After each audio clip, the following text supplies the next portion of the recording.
for an outstanding day. So before we kick it off, if you would please join me and let's go to the Lord and ask his blessing. Gracious Heavenly Father, Lord, we come to you this morning and we thank you, Lord, for your goodness to us. We thank you for this day that you've blessed us with. We thank you for a restful night and for renewed energy to go about the tasks you've given us for the day. Lord, we pray that you will be with us in this day. You've told us, Lord, in your word that the cattle on 1,000 hills are yours. And Lord, you've given us the responsibility and indeed the privilege of caring for those cattle. And Lord, we pray that we would do that in a way that is honoring and glorifying to you. Lord, we pray for our nation today, for these United States of America. Lord, we are in troubled waters, and although, Lord, there are signs of revival in our nation, we thank you for that. We pray, Lord, that the men and women that are in positions of power in our country would be given the inclination to make decisions that would cause us to be a nation, Lord, that is united under God. Most of all, Lord, we thank you for your Son, Jesus Christ. We thank you, Lord, that he would come here to this world to live and to die, to pay the penalty for our sin that we cannot pay, so that one day we can live forever with you in glory. And we pray it all in his name. Amen. If you would please now rise and give the proper respect as Claire Mernon sings our national anthem.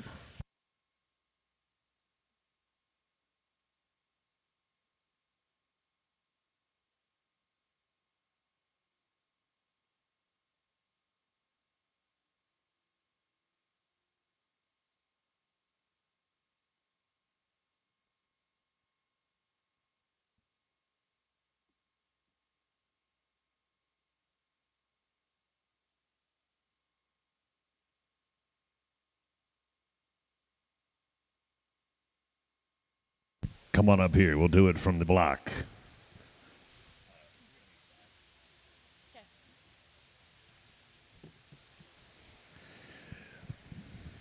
That one is on me. I handed her a dead microphone.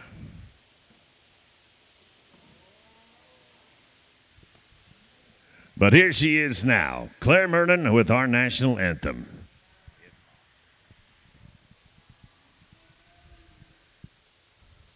Oh, say, can you see by the dawn's early light what so proudly we held at the twilight's last gleaming, whose broad stripes and bright stars through the perilous fight o'er the ramparts we watched were so gallantly streaming, and the rocket's red glare, the bombs bursting in air, gave proof through the night that our flag was still there.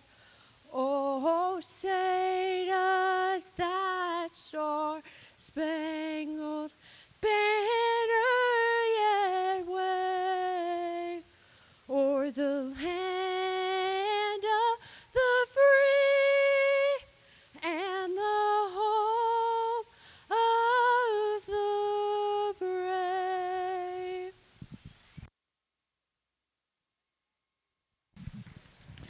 As always, Claire Mernon doing an outstanding job on our national anthem to get our show underway. And with that,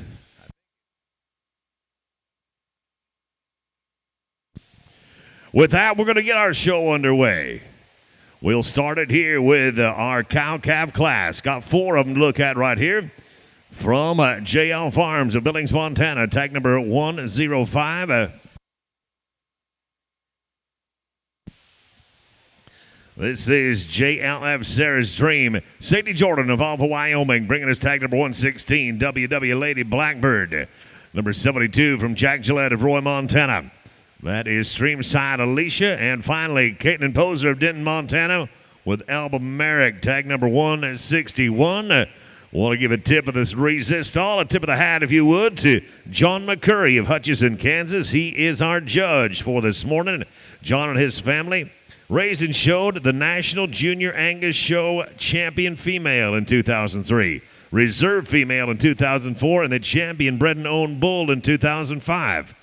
John served on the National Junior Angus Board from 2001 to 2003.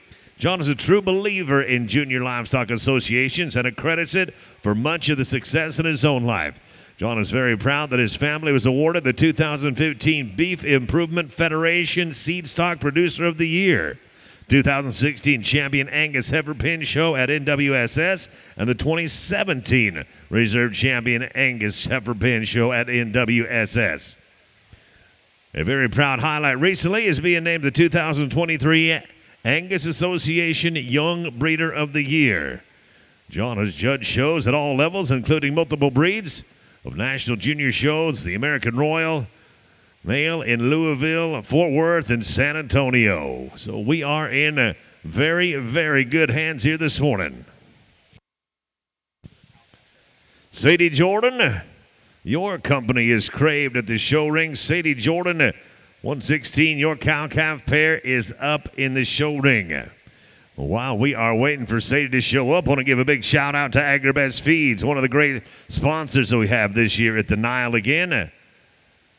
AgriBest Feeds, he's your local Air-Equip dealer. Air-Equip is the most innovative livestock handling chute on the market. Look him over for yourself. The 8700 manual chute is in the AgriBest Feeds booth across from the show ring, and the full line of Air-Equip chutes on the grounds of the Montana Pavilion. Check out our ad on the back cover of the NILE Premier magazine, or stop by and visit the AgriBest Feeds team at their booth across from the show ring. Also, Show Stock Secrets.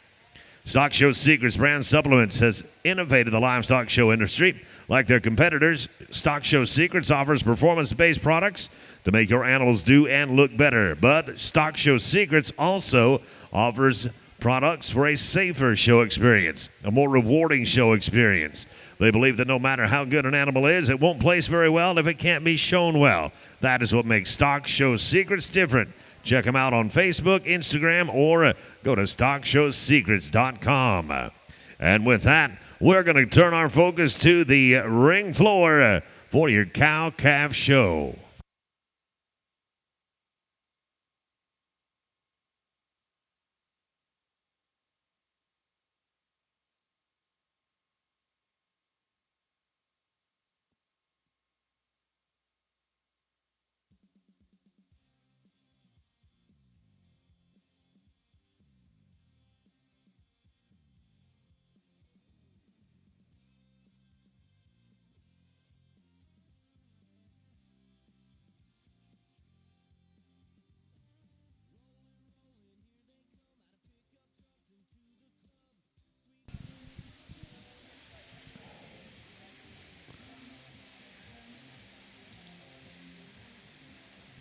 Class number 3, Junior Heifer Calves, you are on deck.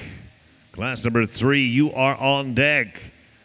154, the lone entry in subclass number 1. Subclass number 2 will be 70, 125, 224, 45, 107, 101, 76, and 106.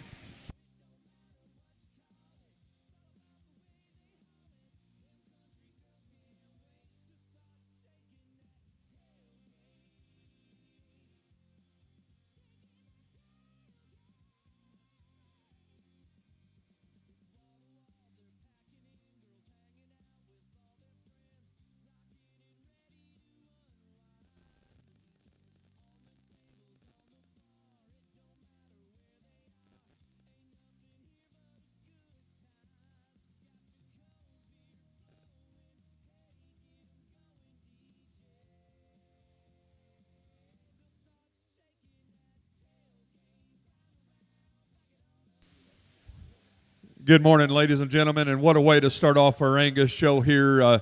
Just 3 impeccable females, and I guess to me what registers in my mind is what God put these cattle on, this breed of cattle on this earth to do, is to be beautiful Angus females, and these 3 do an incredible job of exemplifying that in terms of added femininity, extremely good udder quality, females that are made right from a balanced perspective. Amongst that, I still think there's differences among the three. And since this is our grand drive, before we place them and go over that, we'll talk about them a little bit independently. The front one out of this that come in first, I think just incredible in terms of her front end quality. She's extremely sleek and fresh in terms of her shoulders forward. She's probably the highest quality in terms of just her teat size and placement. Incredibly square from hooks to pins and off of a beautiful hind leg. And to me, even probably an upgrade in terms of that calf. And where I see that, I guess, is that one's almost too tight in terms of her throat latch and her neck for what I'd like in terms of productivity. And I think that heifer calf has a little softer, more productive, easier doing look to her. Just beautiful in terms of her rib cage and design and that natural dimension of muscle. A really high quality pair they've brought to us. No doubt maybe the longest pattern, most extended individual in two. She's just incredibly female about her front 1/3 and just so long from her shoulders forward. She's probably got the most reach in terms of her stride off either end of her skeleton.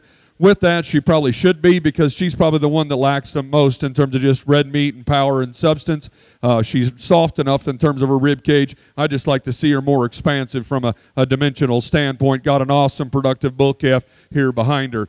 The female that come in at third in this particular, as they came in, just overwhelming in terms of mass and dimension.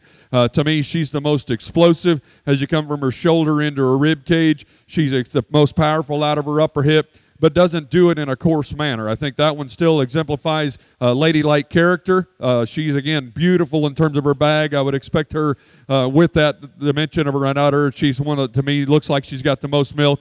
And if this calf is anything to stand behind that, just an incredibly high-performing, stout, rugged bull calf that she's produced and brought to us. So, again, extremely high-quality cow-calf show, just the three of them. But to me today, as we place them, our champion cow will be down here on this end, reserve cow here. And, young man, we appreciate you bringing out another really beautiful Angus cow.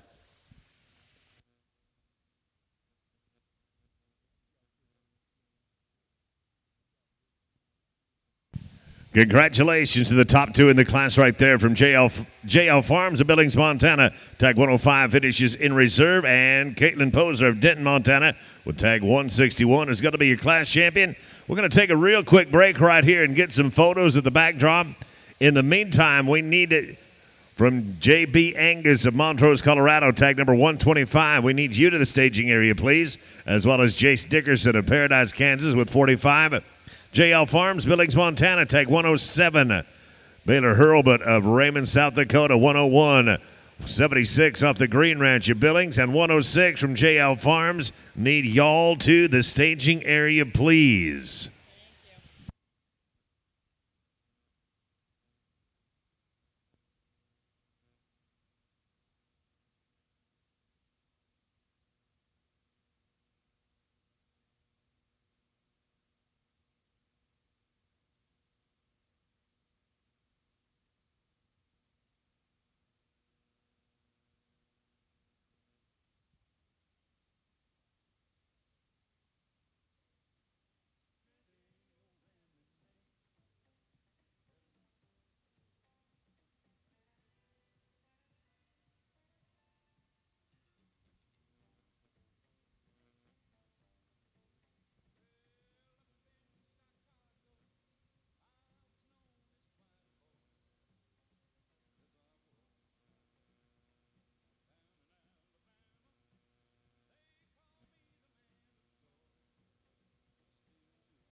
While we are taking a couple of pictures, I want to give a shout out to some of the good folks again that help us out at the NILE every year. Not the least of them is Select Sires, offering an expanded sire lineup that includes more elite bulls from respected programs. Select Sires, calving ease, carcass, and cows. Stop by and see Jane Ansel at their booth in the trade show, or visit your local Select Sire representative. Also, Pine Coulee bulls, bulls bred and tested for convenience, efficiency, and profit traits.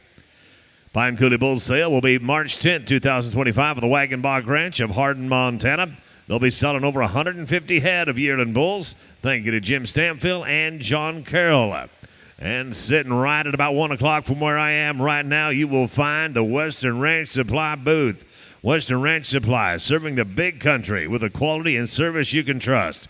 Stop into their West End store located just off the Shiloh exit. It's a complete farm and ranch store from vet supplies to show supplies or fencing to livestock equipment, saddles, and tack. They have got a huge clothing department. Thank you to Rob Erickson, Keith Robinson, Shane Vandevort. They've got stores right here in Billings, and they've also got them up in Great Falls, Montana.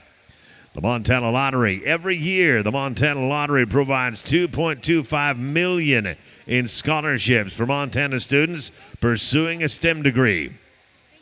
Your ticket purchase helps to fund these scholarships. Thank you for playing.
Again, we do need to the staging area, please. Tag 101 from Baylor Hurlbut of Raymond, South Dakota.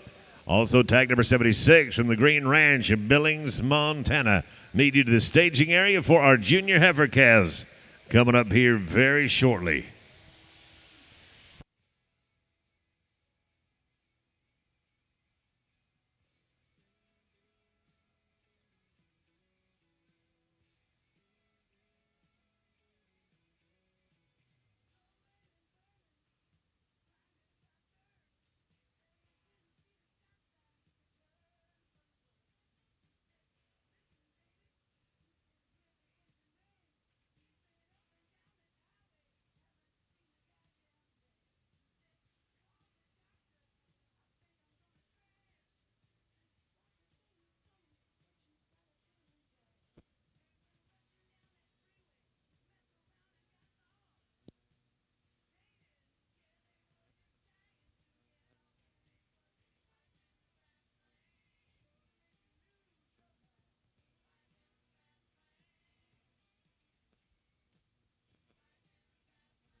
And with that, we're going to open up for business again here in the Hemptana Show Ring. Welcoming in a single entry right here to get it underway. Class number 3 here, junior heifer calves. Going to take a look right here at a May calf. This is tag 154, shown by Emily Ogan of Ellensburg, Washington. And I do want to remind you that our Merit Heifer Show is going to be taking place today as well. That's going to happen at 2:30. You can get registered. Buyers, you can register. We'll probably get our registration desk open at about 1:30 or something like that, but bear that in mind. 2:30 today, your Merit Heifer Show.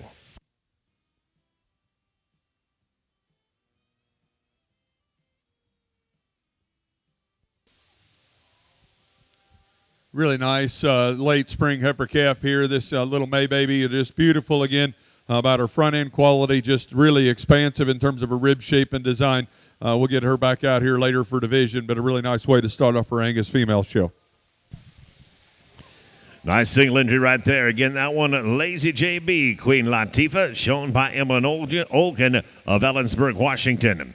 We're going to crack the gate and welcome in our second subclass right here. They'll be led by Isabel Galliard of Stephenville, Montana, with tag number 70.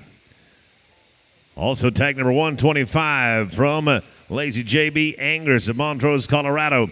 That one being shown by Hayden Hoffman of Bedford, Nebraska. Tag number 224, Lane Toledo of Visalia, California. Tag ID number 45 is shown by Jace Dickerson of Paradise, Kansas.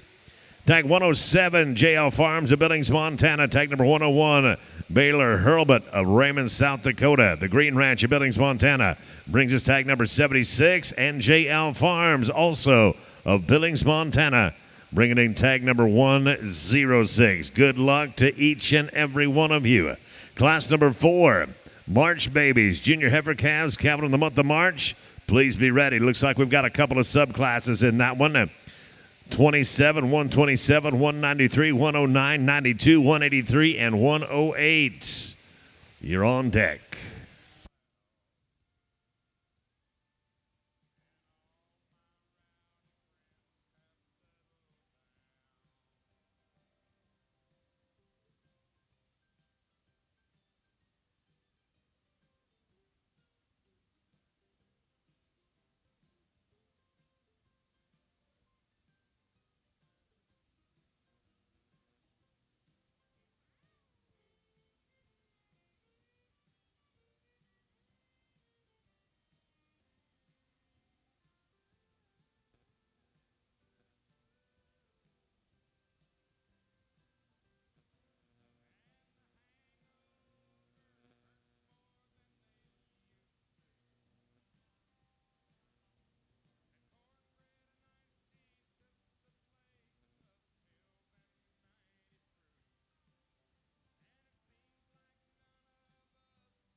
Sarpy Creek, tag number 183. We need you to the staging area, please. Sarpy Creek, tag number 183, needed to the staging area, please.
If you're ringside, if this doesn't get your blood pumping here, I mean, I take nothing away from your heifer down here, young lady, because all these cattle are extremely, extremely complete and just super high quality. And I'm out here sorting them like I would, picking out heifers for our kids, trying to project these cattle into the future. They're all born within a month of age, but we definitely got different growth curves and maturity patterns. But to me, the heifer that easily the most complete and I think surfaces to the top pretty handily is this young lady's heifer here. I think just in combination of added balance and presence and look from a show ring eye appeal, to me, she's one of the most opened up in terms of her rib cage and the boldness to her rib shape and design. She's so uniform in terms of her body depth. And then we ask these cattle to go into motion, and here's one that can still maintain the levelness of lines, the squareness off of her hip, and the beautiful set and travel off of her hind leg, and especially right there to rear pastern. I think she's the combination heifer of both balance and substance and structural integrity. No doubt the young man's heifer is a bigger, longer, and more extended individual. This heifer's got a little bit bigger growth curve, but to me, she's the second best in terms of combining presence and balance. She too can get out and go and reach and fill her tracks. If I'd want to change her just ever so slightly, and she'll be one of the greenest heifers in this particular class, and I admire that about her because we got a long way to go to be those cows that we just selected. But this heifer, maybe not quite as full in her forerib and her heart. I'd like to change that just ever so slightly about her, but incredible in terms of her length and her extension and her added look, and again, maintaining that structural integrity that I desire at the ground. One of those that's easily one of the most striking and attractive heifer right here the young lady's got in third. No unparalleled, maybe right up front in terms of the design of her neck and to the base of her chest. She's laid in so good at the top and point of her shoulder. With that, she comes to us just a nickel more closed up. She's not as wide constructed and bold in terms of her design. Maybe just turned out a nickel up front, but that's being awful nitpicky of a really, really high quality, super highly presented, really, really neat heifer here from the balance. One that's a little more opened up here than fourth. The young lady's got just huge topped and huge hipped. Again, love that length and extension out of her front end. She comes to us a little more open at the top and point of her shoulder. I'd like to change that a little bit about her, but that heifer's incredible in terms of her priorities of building cattle, of boldness of body, dimension of muscle, and still look like a lady. We'd maybe want to reconstruct her hind leg ever so slightly. Probably the stoutest featured heifer than the entire lineup this young lady's got. She's, to me, I read her with the most dimension of muscle down her top and out of her upper hip. Comes to us extremely powerful maiden. He takes that added advantage to the ground in terms of her structure. Today, she's not wanting to get off of these rear two quite as easy. I'd like to reconstruct her from her hock, but maybe more priority to me would be right down at the bottom at her pasterns as she wants to get around the ring. But no doubt that heifer's going to be one that breeds and adds more product and development to her offspring. The young lady's heifer here coming in next come off of a reserve pair, and like I saw her in that drive, and I thought, man, this one's going to be very competitive. And then you bring her into this ring with this much depth of quality. Again, that heifer has boldness of body. She has dimension of muscle. We get out here and you want to get nitpicky. I'm sure she's ready to nurse, is proud of it, part of it. She just doesn't want to drive and go off of her rear hind leg with near as much authority or attractiveness than I'd like to desire, like some of our class-winning females. Gentleman's got a really nice, really practical, functional kind of a female coming in next. Long, extended, high-performing. And again, when we get in a class of this caliber, probably just doesn't do the extras nearly as neat in terms of her corners of her balance. She's not nearly as tidy and neat up front, not nearly as neat off the set and plant and drive off of her hind leg. The lady that concludes our class, and again, I want to commend you because this is still an incredibly high-quality replacement heifer.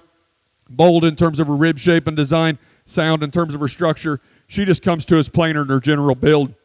About her front 1/3 quality and a hind leg set compared to those above her. Congratulations. Give those exhibitors a big round of applause. Congratulations to the top two out of a tough class right there. Lane Toledo, Visalia, California, tag 224, going to be reserve. And from JL Farms of Billings, Montana, tag number 106, JLF Sandy is the subclass champion. That's going to bring us to class number 4 here. Subclass number 1. We're going to welcome in tag number 27 from Jasper Clark of Lecompton, Kansas. Also tag number 127 from Lazy JB Angus of Montrose, Colorado. Colton Sherman of Ronan, Montana brings us tag 193. JL Farms of Billings, Montana, tag 109. Tag number 92 from TJ Hickey of Moore, Montana. From Sarpy Creek Angus Ranch of Hysham, Montana, tag 183. And from JL Farms of Billings, Montana, tag number 108, subclass number 1 here of class number 4.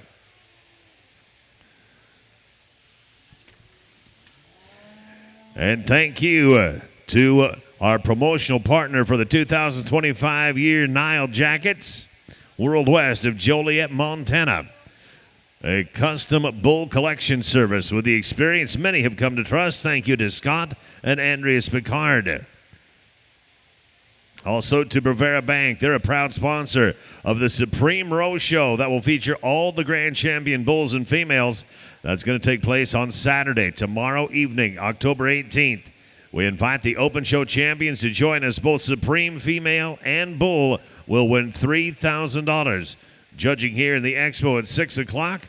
And selection is going to take place at the opening of the Ranch Rodeo Finals at 6:30 in the evening. Also, K.R. Rao and Wilson Trailers. Wilson is the manufacturer of quality livestock, grain, flatbeds, drop decks, self-unloading, belt conveyor, and gooseneck livestock trailers. K.R. Rao Company determined 47 years ago that the Wilson trailer brand was the best quality and had better performance, durability, and value than any other brand X trailer that they had seen go through their repair facility. They're proud to be the sponsoring of the NILE Top Herdsman Trailer Award. K.R. Rao, Wilson Trailers, thank you.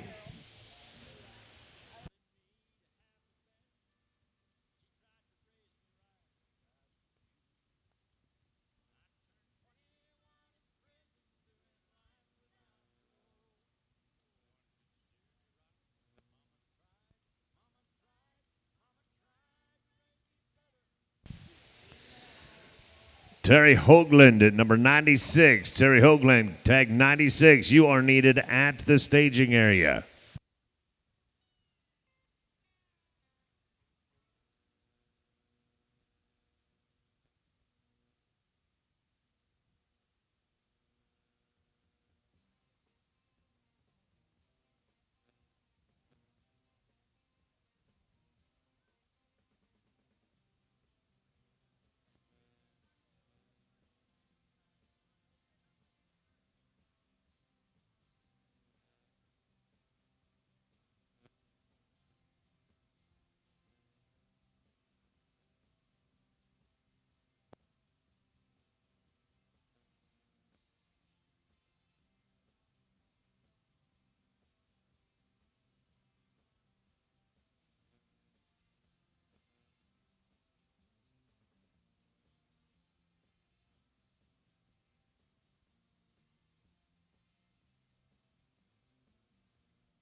This is a tough pair, I think, and again, it's just personal preferences of where you put your priorities in breeding cattle, I think, is how you sort these two.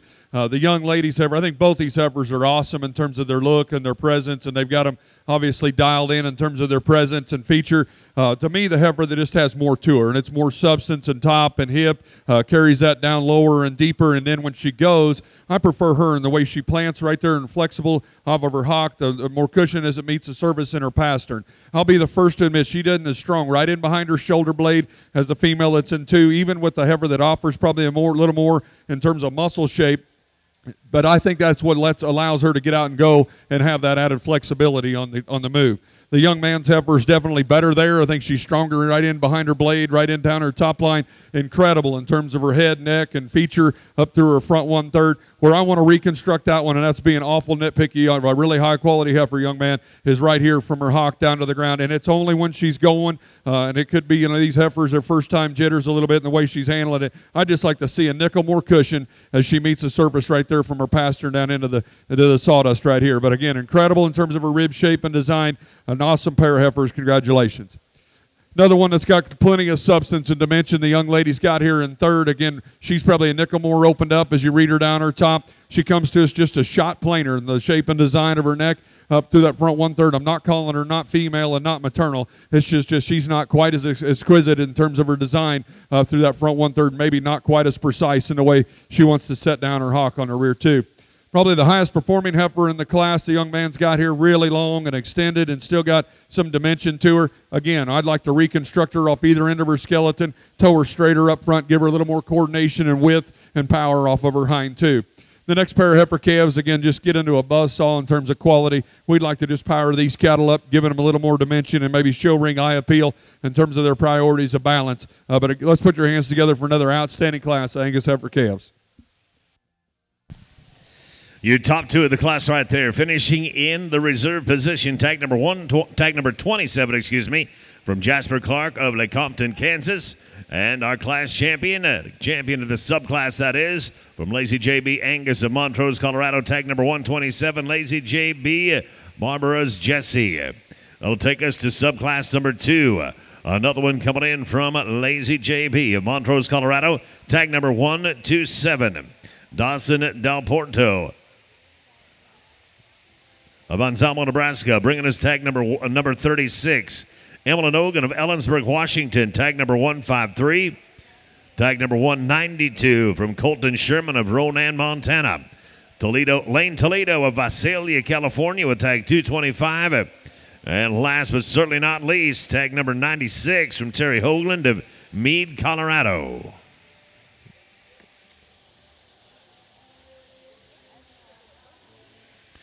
We will make selection of our junior heifer calf division champion after this class right here.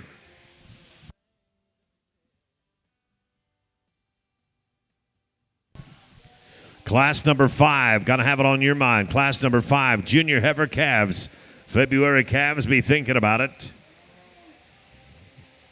It appears that we have 2 subclasses in there. Subclass number 1 is going to be tag 110, 97, 37, 112, 77, and 184. And thank you to Transova. Transova Genetics is the industry leader in advanced reproductive technologies, including embryo transfer, in vitro fertilization, sex-sorted semen, as well as genetic preservation and cloning services. With more than 36 years of experience, Transova Genetics is the best partner to equip you with the tools you need to achieve your breeding goals. That is Transova. Also, Origin. Breeder-to-breeder genetics service is the first and largest genetics company founded and operated by beef cattlemen for beef cattlemen. One stop for custom semen collection, sex sorting of semen, and sales of semen, featuring the #1 Angus sire of progeny registered for the last 3 consecutive years and 4 out of the last 5 years. Thank you to Origin.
Another really nice class of these March heifer calves. The gentleman that's going to win this particular class, again, it's just a combination of balance with structural integrity that gets her up here pretty handily in my mind. I think so fresh and neat and attractive through that front 1/3, and for being that refined up front, just comes back into an expansive center portion of her body, huge bellied and really uniform in terms of her depth.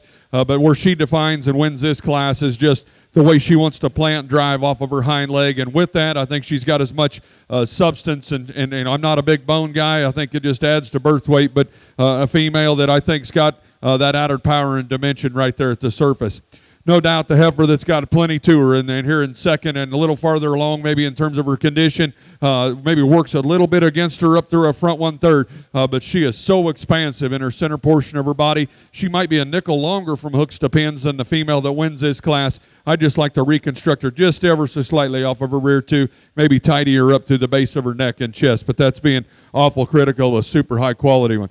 Young ladies heifer here in 3. I appreciate the freshness and condition relative to the heifer that's in 2 over her because she's sleeker in her neck. She's trimmer through the front 1/3. With that, she just doesn't have near as much to her from there back. She's plenty long. She's plenty extended. We just like to pull her apart from her fore rib back into her rear rib on the way she leaves you. The young lady's purple tag heifer here coming in next. Again, when she gets her set up, super attractive. She probably had no intentions of being 4th in her class when she come to town because this heifer's really attractive, so long and square in terms of her lines.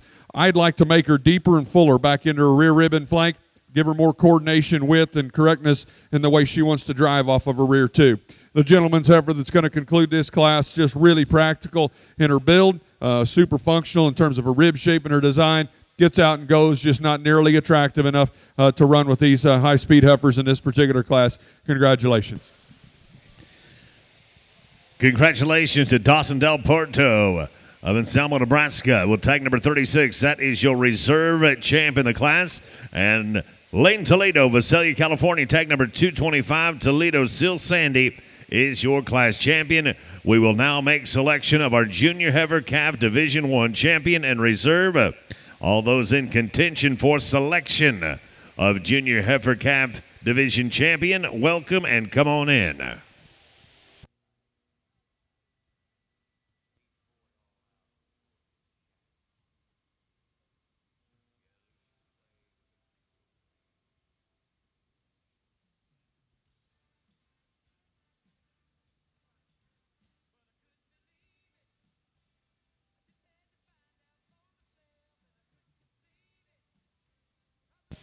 Correction, Terry Hoagland of Meade, Colorado finishes in reserve of the previous class. Terry Hoagland of Meade, Colorado with tag number 96.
What an incredible day to get, or way to get our day started off here with this drive of these spring heifer calves. I knew it would be fun and good up here at the ROV in Billings, but I probably didn't expect this margin of quality and this deep of quality. So my hat's off to you breeders. Again, congratulate you and urge you to keep hauling these cattle and get somebody else's opinion on down the road, and it'll be fun to watch these cattle progress. But to go over them real briefly, the heifer calf out of the first division, I think it was a May, really extended, super long fronted, long hipped individual. I think when you get her back out here relative to her contemporaries, probably not quite as much drive and authority off of her hind leg. She's maybe just a nickel frailer as she meets the surface, but that's being awful nitpicky of a super high quality, again, class winner. One that I admire a bunch in terms of just her moderation, and I concerned whether she's got enough maybe growth curve, but I think for an April heifer calf, there's plenty of individual here. She's just so explosive in terms of her sitter body, mass and dimension and boldness. She's so stout out of her upper hip. I like her maybe as close to anything in this particular lineup in terms of her structural integrity. Every now and then, if I want to get super picky, and that's what I'm trying, if you're trying to find holes in one, want to lay that one's tailhead down just ever so slightly, but it's not all the time, so I don't see it as a critical problem.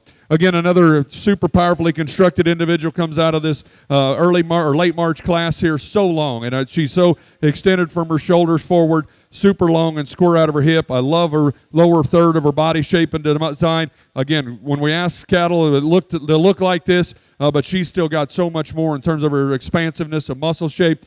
She's got more dimension as she meets the surface. Every day, she wants to get just a nickel tighter right in behind her blade. I contribute to that, to letting her get out and go and her added flexibility. But if she can stay there strong enough right in behind her shoulder, that one's going to be awful fun to watch mature and progress. Really complete individual to come out of her last class. Again, so up-headed and attractive. Again, she too is just enormous in terms of her rib shape and design. Maybe not as long-hipped as a couple others out here, but I think so complete and proportional. And again, I admire her in terms of her structural integrity, her angles. She's going to be your calf champion. Congratulations.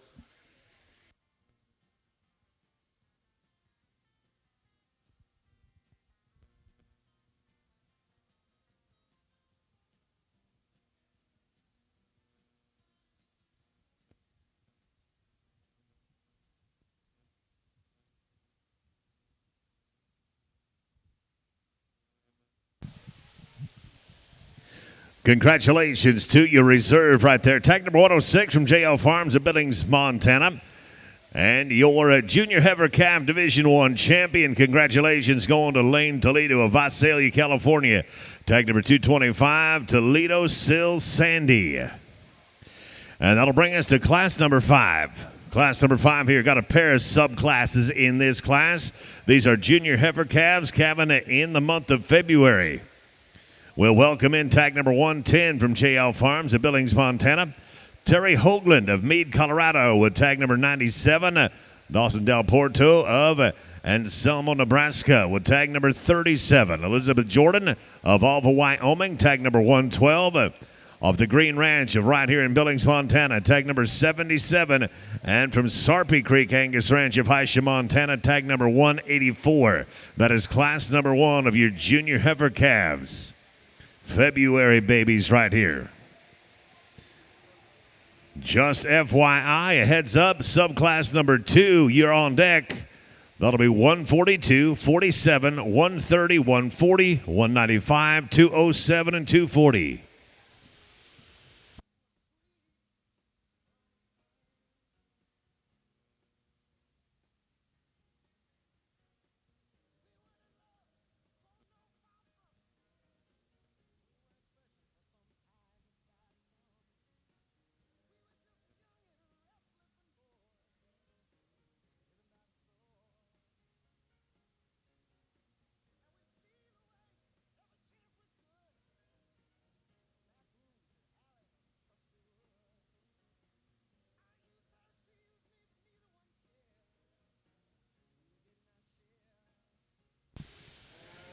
A big thank you to the folks at Biozine VitaFirm. Make sure to provide the best quality vitamin and mineral supplement for your herd with a VitaFirm line powered by Amifirm. A prebiotic proven to increase intake, digestion, and absorption. Vita Firm is a proud sponsor of this year's NILE. Hubbard Feeds as well. Hubbard Feeds has a long history of providing research-based nutrition products and innovative support services. We have 22 feed manufacturing locations across the United States that provide our dealers and customers a wide variety of products. At Hubbard, we are driven to provide our customers with products and answers that will improve their profitability, increase their competitive advantage, reduce their risk, and simplify their lives. And also one that's near and dear to my heart, Tri-State Livestock News, a leading livestock publication in the upper Midwest. For over 60 years strong, they're published every Saturday. Tri-State Livestock News provides timely agribusiness news, rodeo updates, livestock market reports, community event coverage in a 9-state region. Visit them online at tsln.com or heck, just swing by their booth right here at the NILE. Talk to Jeremy, talk to Leah, and they'll get you set up with a subscription for Tri-State Livestock News, and that's just the tip of the iceberg.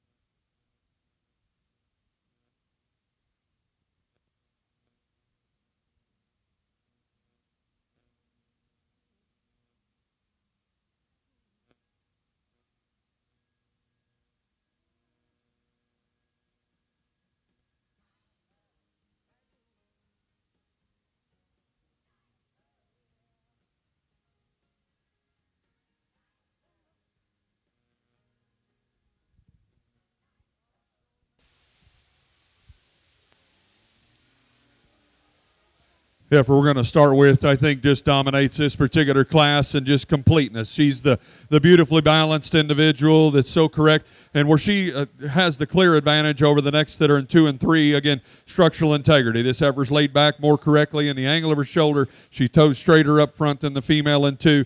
Just gives us the look of quality and balance and just female brood cow character. The young man's heifer here in 2, I think from her shoulders back, and I have nothing against her shoulders, I'll explain.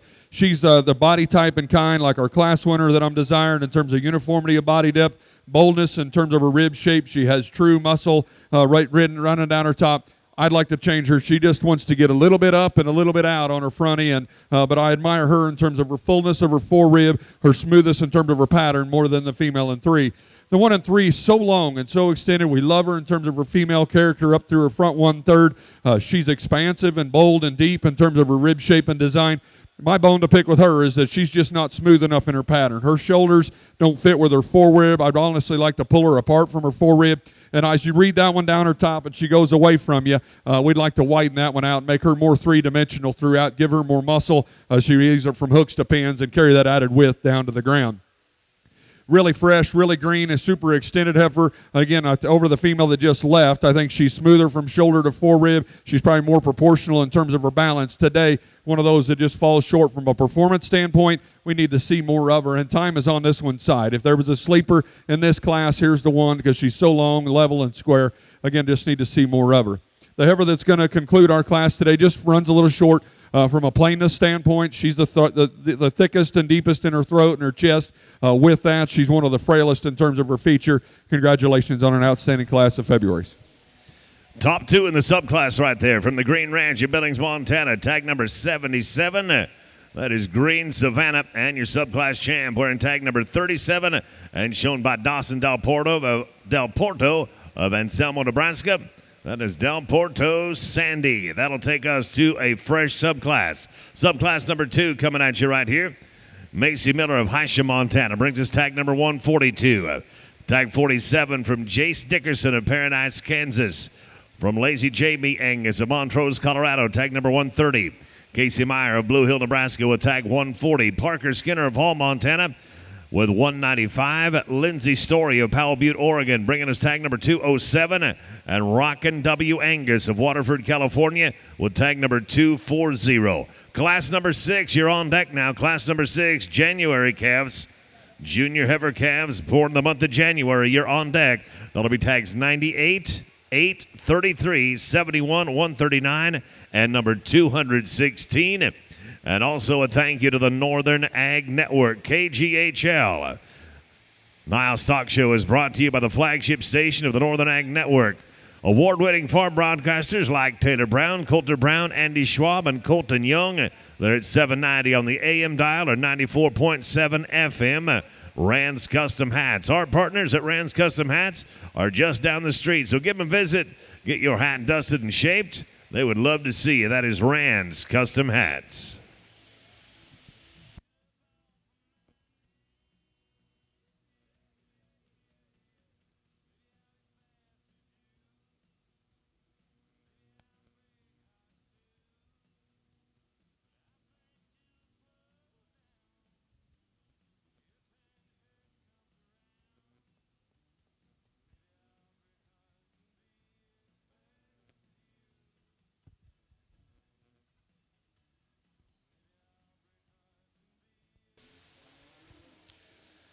Really nice class of these heifers, and I think they just fall in order really easy in my mind. This heifer that we have to win, I think, just exemplifies what an Angus cow should look like.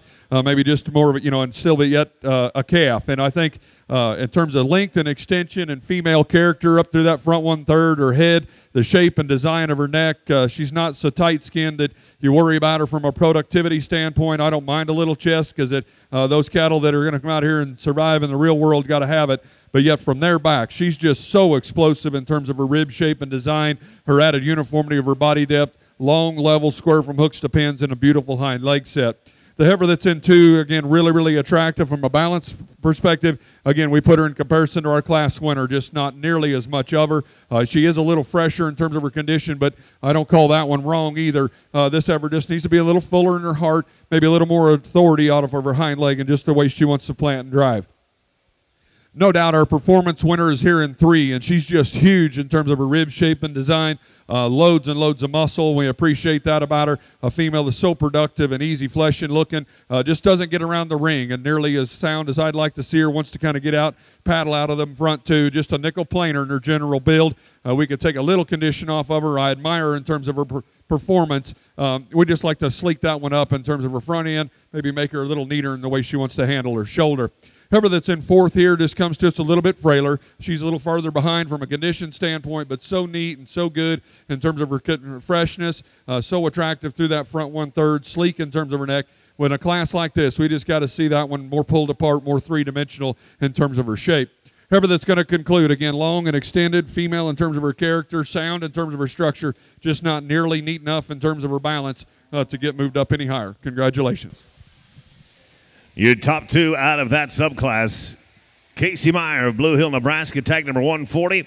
And your class champion is tag number 47, shown by Jace Dickerson of Paradise, Kansas. That is Bar S Northern Miss. That's going to bring us to subclass number 6. Again, we welcome in from Meade, Colorado, Tari Hoagland, and tag number 98. Burrigree Cattle Company of Columbus, Montana, bringing us tag number 8. Hadley Cooper of Powell, Wyoming, tag number 33. Isabel Galliard of Stevensville, Montana, tag number 71. Casey Meyer of Blue Hill, Nebraska, tag number 139. And out of Baker City, Oregon, the DLX LLC, tag number 216.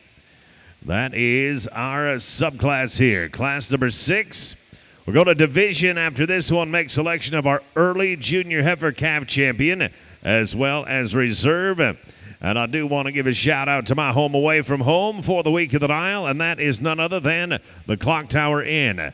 Thanks to the Clock Tower Inn as one of the Nile hosts. They're located in the heart of downtown Billings, and they are connected to Stella's Bakery. And also, the Nile has many exceptional hotel partners for your lodging needs. Next time you visit, please be sure to stay with one of these outstanding hotels. They've been holding our entire Nile staff over the course of the week. The Northern Hotel, the Residence Inn by Marriott, of course, the Best Western Clock Tower Inn, and Town Place Suites.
little more challenge and sort to this class as these heifer calves get a little older and things start either getting better or coming apart. But I think the heifer that needs to win, the gentleman's got right here, I think, again, matches the productive brood cow look that we're desiring in terms of her functionality, her rib shape and design. I think she's softer, deeper, fuller, and maybe more uniform from the base of her chest to the rear rib and flank, long and extended in her lines. I don't know that any of these animals in this class maybe want to go off of their rear two just as desirable as I'd perfectly like to see, but I still think she's more than sound enough. The heifer in two, probably a little neater through the base of her chest and her neck, but to me, she wants to sit right there as you can see her, not nearly as soft and correct and attractive from her hock down to the ground. I love her in terms of her balance perspective, the squareness from hooks to pins, the boldness and the depth to her body, but to me, I'd like to just change her a nickel more off of her rear two. Again, a heifer that's really neat and strikes it really hard from the profile. The heifer the young lady's got in three, so long and square and extended, got some dimension of shape up high. She probably doesn't carry that added power down in terms of her base width. I think from the relation of the base of her chest to her forerib and her flank, I'd like to drop her down in her rear rib and flank if we could. The heifer that's coming in fourth has that advantage. She's just massive in her center body width and dimension, so long and high performance, still got a good enough look. Again, it's the little things that I'd like to reconstruct her. We'd like to clean her up in regard to her navel. I'd like to change her in the way she wants to go off of her hind two just ever so slightly. Give her a little more attractive set right there at the point of her hock.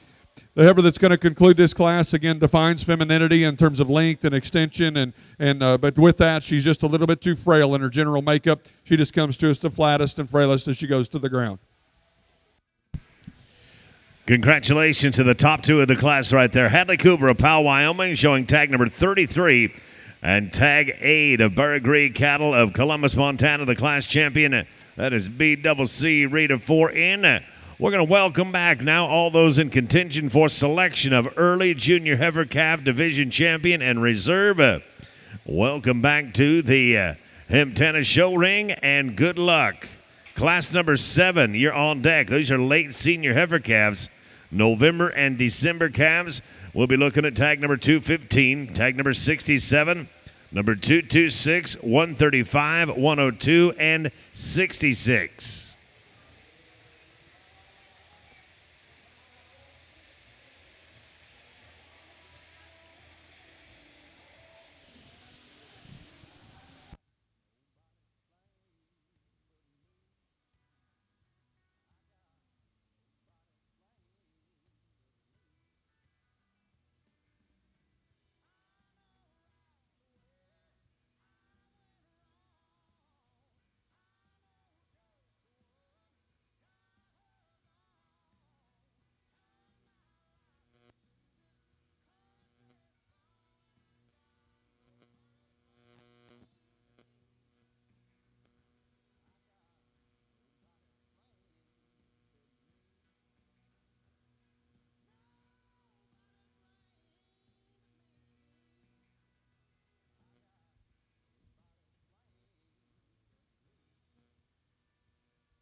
As we get back out here in selection of your champion and reserve winner heifer calf champion, just a beautiful lineup of what I would call high-quality Angus brood cow prospects. And when I say that wholeheartedly.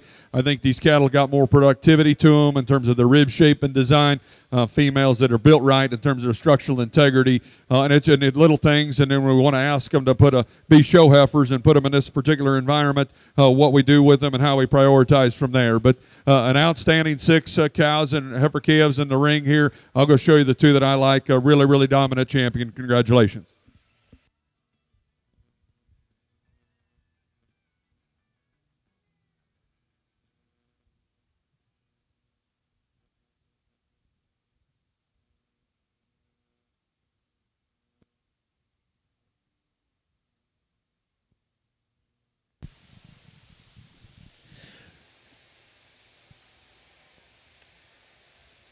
Congratulations to our reserve champion there. We're in tag number 37. That is Dawson Del Porto of Anselmo, Nebraska, with Del Porto Sandy.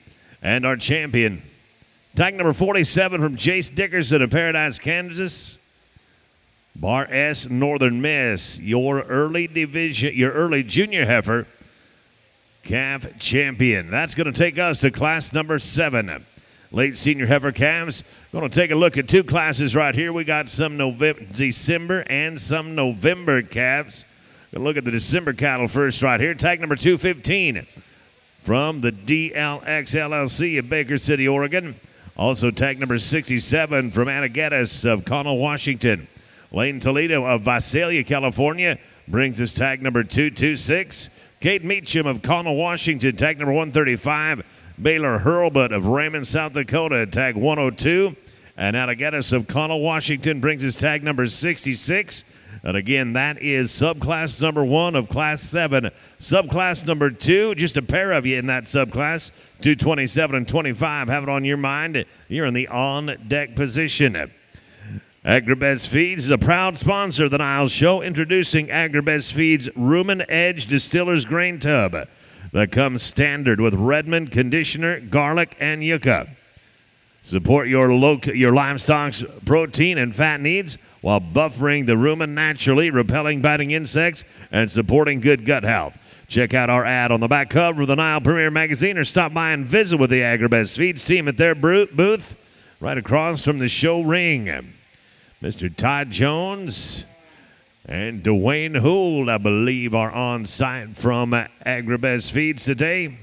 Go on over and visit with them, and they will tell you all that you need to know about the nutrition needs of the cattle industry.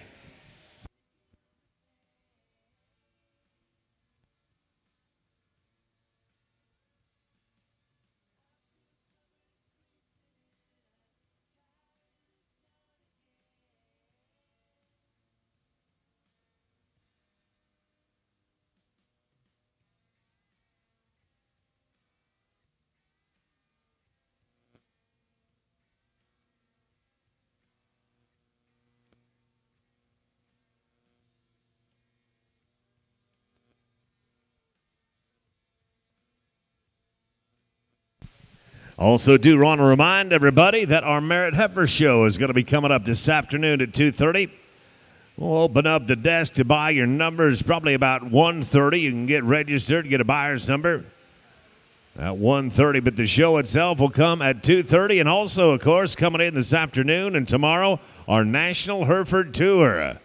What a joy and honor it is to have them here at the NILE for 2025. We'll be showing them up in the Metro tomorrow, our National Hereford Tour. If you are here already, thanks for being here, and we look forward to seeing you.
Little bit of a sword on this top trio of these heifers, and again, maybe not getting the best look at all three of them.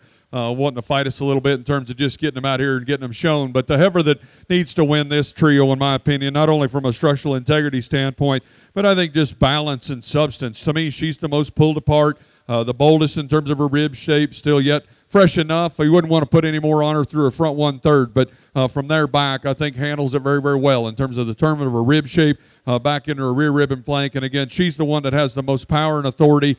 She comes out of her upper pins and goes down to the ground. The gentleman's heifer here in 2 probably most likely follows her from a substance. At times, I want to think this one's a little more upright in the angle of her shoulder. But I think as they go around the ring, some of it's just the way she's wanting to fight him. I like her in terms of her center body width and dimension. I think she's fuller, deeper back into her flank. I think she's wider from stifle to stifle than the female that we have in 3. Maybe not as, neither of them are as neat as this heifer that's in 3rd in terms of her front end quality, the shape and design of her neck.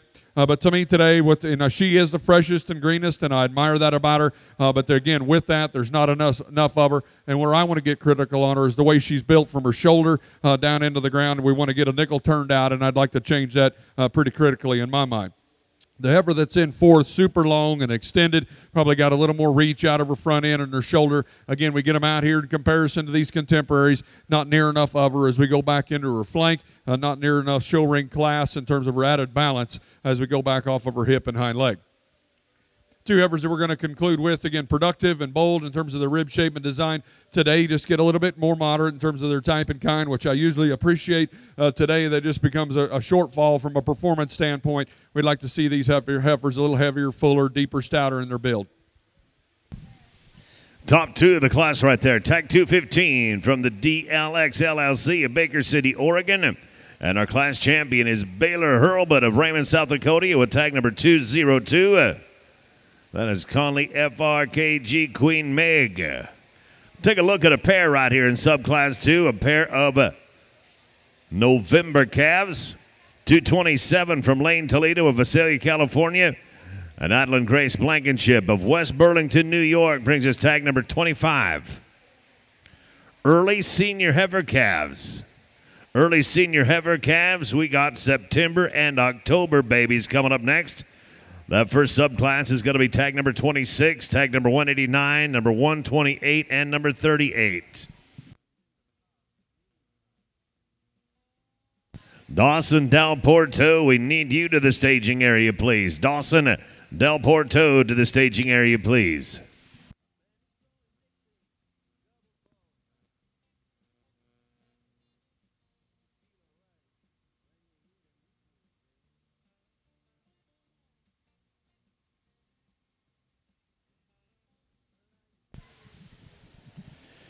And also want to remind you that there is the NILE Angus female sale happening tonight at 5:30. Want to invite everybody to that. You can bid online at northernlivestockvideo.com. So bear that in mind as you are making up your schedule for the day. You dang sure want to be there. That, again, is tonight at 5:30, the NILE Angus female sale. Everybody welcomed, indeed encouraged to attend. Or if you can't be here, again, northernlivestockvideo.com. You can watch it from anywhere around the globe.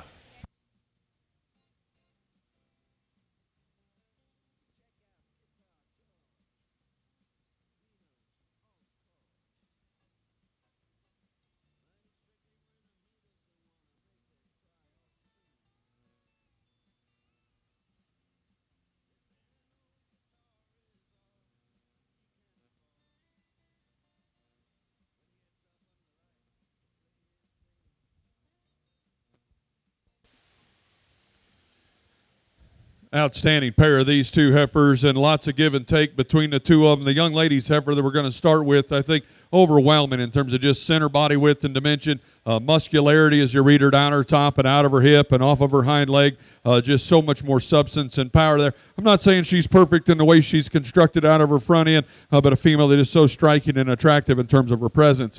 I admire the added freshness and cleanliness and female character in the one that's in 2. In terms of her sleekness of her neck, she's laid in so good in terms of her top of her shoulder, the point of her shoulder. She fits in so nice into her forerib. today as she wants to come and go to you, just like to pull that one apart a nickel. I think that'll come with time because, again, the freshness advantage definitely goes to this heifer. Both of these heifers extremely high quality. Congratulations. Again, congratulations to a small but impressive class right there. Finishing in reserve, Lane Toledo of Visalia, California, number 227. And the class champ, tag number 25, Adeline Grace Blankenship of West Burlington, New York. We're going to move to class number 8 right here. Subclass number 1 features Evelyn Clark of Lecompton, Kansas, with tag number 26. Also, Peyton Scott of Gordon, Nebraska, tag number 189. Lazy JB Angus of Montrose, Colorado, brings his tag 128. And Dawson Del Porto of Anselmo, Nebraska, tag number 38. Subclass number 2, please be ready. Subclass number 2, we're going to be seeing you here very shortly. That'll be Shiloh Billman of Rigby, Idaho, with tag 19. Claire Mernon of Pompey's Pillar with 143. Leah Kempinski with 118. Cooper Mernon with 148. And Caitlin Poser, 163. You are on deck.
Really deep class. So these, I believe, November heifers, but we got a really high quality stout made brood cow to start with here. The young lady's got, I think from her shoulders back, she just excels and dominates this particular class in nearly every aspect. She's the fullest and the stoutest into her forerib, really bold in terms of her rib shape and design. Love her in terms of her movement and her structure and the way she reads down her top line, out of her hip and off of her hind leg. Definitely the most dimensional female. No, she's not as sleek, not as neat, and just so ladylike up front, but I still think it looks like a productive, easy kind of a keeping brood cow. The heifer that's in 2 here, again, neater about her front 1/3, quite a bit sleeker in terms of her condition. She's laid in smoother at the point of her shoulder. I love her in terms of her lines, the squareness off of her hip. I think we get into comparison to this other one, we get in here, female just not as stout made in terms of her added width or three-dimensional shape. But she just doesn't have as much back into her rear rib and flank, not near the structure to stand down on like this one. No doubt a really long pattern, really up-headed individual. Again, sleek in terms of her design. To me, I just read this one as a nickel harder in terms of the way she's designed from her forerib back into her flank. I'd like to reconstruct her every now and then. Wants to get up just a nickel tight on those rear 2 pasterns. An incredible trio. Congratulations to those breeders. Top 2 in the class right there. In reserve, Evelyn Clark of Lecompton, Kansas, tag number 26. And our class champion, tag number 189, Peyton Scott of Gordon, Nebraska, with Laughlin Galaxy 444. Congratulations. Going to go to subclass 2 now. Looking at some September calves. Shiloh Billman of Rigby, Idaho. Welcome, tag number 19. Claire Merton of Pompey's Pillar brings us tag number 143. Leah Kempinski of Yelm, Washington, tag number 118. Cooper Merton of Pompey's Pillar with tag 148. And Caitlin Poser of Denton, Montana, bringing us tag number 163. From here, we will go to division to select our senior heifer calf champion and our reserve senior heifer calf champion.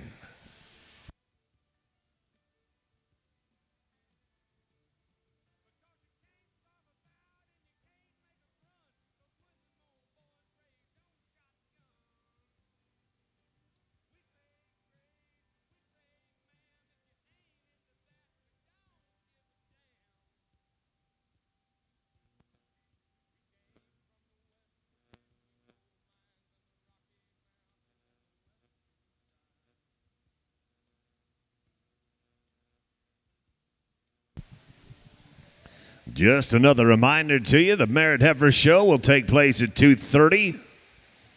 And also, don't forget this evening, put it on the to-do list, 5:30 tonight, the NILE Angus female sale. If you can't be there in person, you can still bid online at northernlivestockvideo.com.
What a challenging class. I tried to turn it over to Kurt, but he wouldn't take it to get these heifers lined up. And that to compliment to you guys as exhibitors and breeders, 5 outstanding heifers, but just total different types and kinds.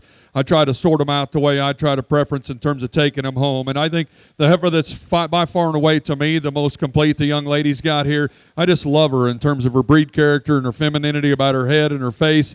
Beautiful in terms of her maternal look to her through her front 1/3. To me, she excels the class from a structural integrity standpoint. She's more correct in the angle of her shoulders. She's toe straighter up front, really long and square out from hooks to pins. Every now and then, maybe not quite as much cushion at the surface, but that's being awful nitpicky and trying to look for problems. The gentleman's heifer here in 2 might even be neater about the side and the shape and design of her neck. She's so long and square and level. She might have a little bit of advantage in terms of her flexibility and reach and mobility, ability to get out and fill her tracks. Maybe want to clean her up and stouten her up in terms of her hoof size and shape right here at the surface, but that's being awful critical of a sound, good-looking, really beautiful made individual there in 3rd. Or excuse me, in 2nd. Our heifer in third here is an upgrade from a power standpoint. This heifer's just enormous in terms of her top side shape. Huge as she read her down her top, over her loin, and out of her upper hip.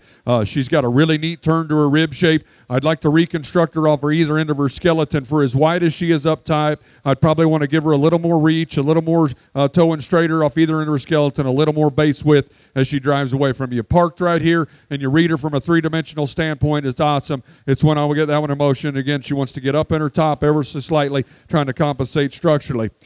Here's the problem heifer, and I'll be just blunt and honest. This heifer's just too much for me. I mean, there is an immense amount of capacity, immense amount of muscle. She's got an incredible good look to her, but she'd be approaching those upper limits in terms of just acceptability for my environment from a power and substance standpoint. But what gets her into the fourth hole today is her structure. She just needs to be redesigned off either end, need to lay her in neater at her shoulder, toe her definitely straighter up front, make her flatter, sleeker in terms of her bone work, and fix her off of her hind leg there. You have to admire the look, the balance of substance that she has. We just got to get her toned down in terms of size, make her neater as she goes. Heifer that just gets into an incredibly stacked class here because she's probably the freshest. She's probably the longest from her shoulders forward. But with that, I see her a little bit harder in terms of her kind. I'd like to see her just more productive and more pulled apart. Outstanding class. Congratulations. Congratulations to Cooper Mernon of Pompey's Pillar, Montana with tag number 148. Going to finish second out of that class. And Caitlin Poser of Denton, Montana, tag number 163 with PVF Missy. That is going to be your class champion. We will now move to division. Make selection of our senior heifer calf champion and reserve. And we will welcome back into the Hemptana show ring all those in contention for selection of senior heifer calf champion. Late summer yearlings.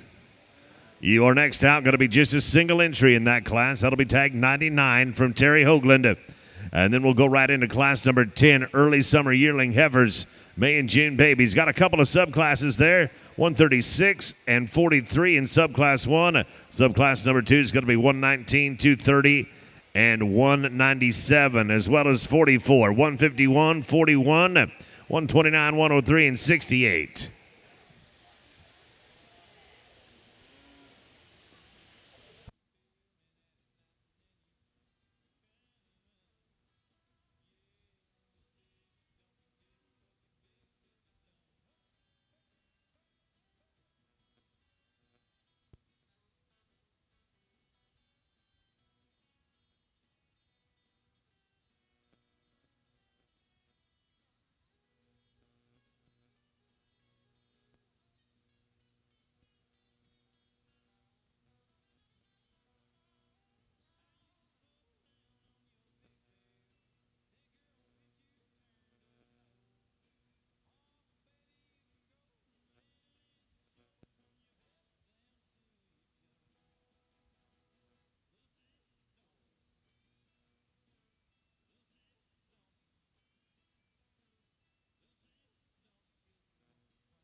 Incredible lineup of these senior heifer calves. I didn't know what to expect in this part of the world in terms of how many numbers, but we have stepped that up in terms of just sheer depth and quality. And I think as this industry evolves, and I'm not trying to be a trendsetter by any means, but I think we've come from an area where we made big, pretty cattle, but this didn't have anything to them. And now you can tell the breeders have answered here in terms of all of these females in the ring right now have plenty of substance and dimension and mass, and I think these cattle will go out and still make really productive cows. There is differences between them, and I'll try to just give you a little bit of an overview. The young lady's heifer out of that first class, I think from her shoulders back, I love the turn to her rib. I love the squareness and fullness from hooks to pins, the flexibility off of her hind leg. Today, she's just a shot planer and through the neck, side of her neck and base of her chest relative to a couple of these others. But again, that heifer has all the priorities of building basic cattle done very, very well. I think the most striking individual here comes out of 2, just in terms of her presence from her shoulders forward. She's so tidy and through the base of her throat latch right there and through her chest.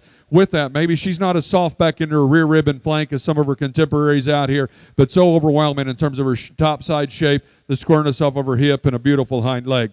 A heifer that comes out of that 3rd class, I still think defines femininity, but yet does so with a powerful punch. A female that's just so nearly level in terms of her uniformity of her body depth. I love her in terms of the length of her lines, the squareness off of her hip. When one can step back with a hind leg that far, when she sits near in the picture pose with that much flexibility, female that really can get out and go. No, she's not as nearly as neat, maybe more like the one out of the 1st class in terms of her neck, but to me, again, that screams doability and just cow power.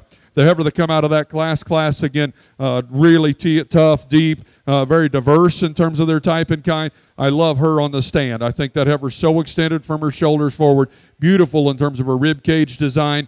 Gets a little bit down in her pin or her loin edge right there as she goes, wanting to crank that tail head ever so slightly. I would like to reconstruct her just a nickel off of her rear too. But there's a beautiful cow that has got her teat size and udder placement. I appreciate them kind of carving that out where I can see it. She's going to be a productive cow. I'll go show you the 2 I like. Congratulations to everyone.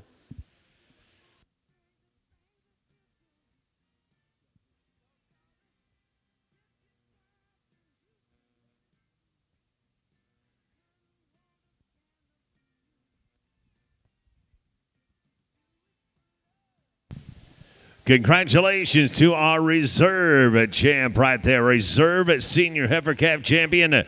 Tag number 25, shown by Adeline Grace Blankenship of West Burlington, New York. And our senior heifer calf champion coming to us out of Gordon, Nebraska, shown by Peyton Scott. Tag number 189, Laughlin Galaxy 444. Congratulations to Team Scott. Class number 9 is a scratch. Class number 9 is a scratch. We'll go on to class number 10 now. These are early summer yearling heifers, Kevin, in May and June. Got a couple of subclasses here. Look at 2 June babies. First off, out of Hermiston, Oregon, tag number 136, brought to us by Coulter Meads. Also tag number 43 from Addison Dalrymple of Arnold, Nebraska. Subclass 2, you're going to be on deck. That'll be 119, 230, 197, 44, 151, 41, 129, 103, and 68. Again, we're looking here at subclass number 1 of class 10. A pair of June calves here. One from Coulter Meads of Hermiston, Oregon. The other from Addison Dalrymple of Arnold, Nebraska. Tags 136 and 43, respectively.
Really nice pair of these Junes, and both kids have done a great job of managing these cattle and keeping them fresh. The young man's heifer that wins this particular class, not only is she really intriguing from a balance perspective, but I think just sheer mobility. This heifer gets out and goes with more correctness and reach out of her front end and more flexibility off of her rear too. She looks like so much of a lady up through her front 1/3. heifer in 2, maybe a little bit bigger outline, longer patterned individual than that heifer, but just comes to us, to me, just a female that's 2 upright off either end of her skeleton, wants to get tight and short stepping as she goes. Congratulations on an outstanding pair. Impressive. Smaller class right there. Tag 43 from Addison Dalrymple of Arnold, Nebraska. Finishing in reserve, Coulter Meads of Hermiston, Oregon with your subclass champion. Subclass 2 coming at you now. Some May babies. Tag number 119, Leah Kempinski of Yelm, Washington. Also tag number 230, Kate Vanek of Lewistown, Montana. Brantley Spraggins of Moore, Montana, bringing us tag number 197. We'll see tag 44 from Sutter Danikas of Woodland, California. Corbin Mernon of Shepherd, Montana, showing tag 151. Dawson Del Porto of Anselmo, Nebraska, with tag 41. Lacey J.B. Angus of Montrose, Colorado, bringing us tag 129. Baylor Hurlbut of Raymond, South Dakota, with tag 103. And finally, ending out a pretty large class here, Anna Geddes of Connell, Washington, tag number 68. After this class, we will move to division and select our intermediate heifer champion.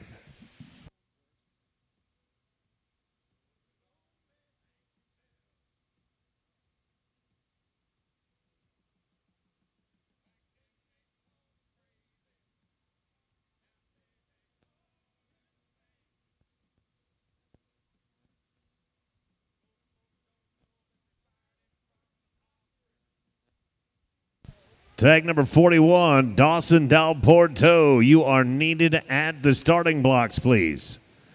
Dawson Del Porto, tag number 41. They need you at the staging area, please. You are up.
Outstanding pair of them here to, I think, our last class in our intermediate division.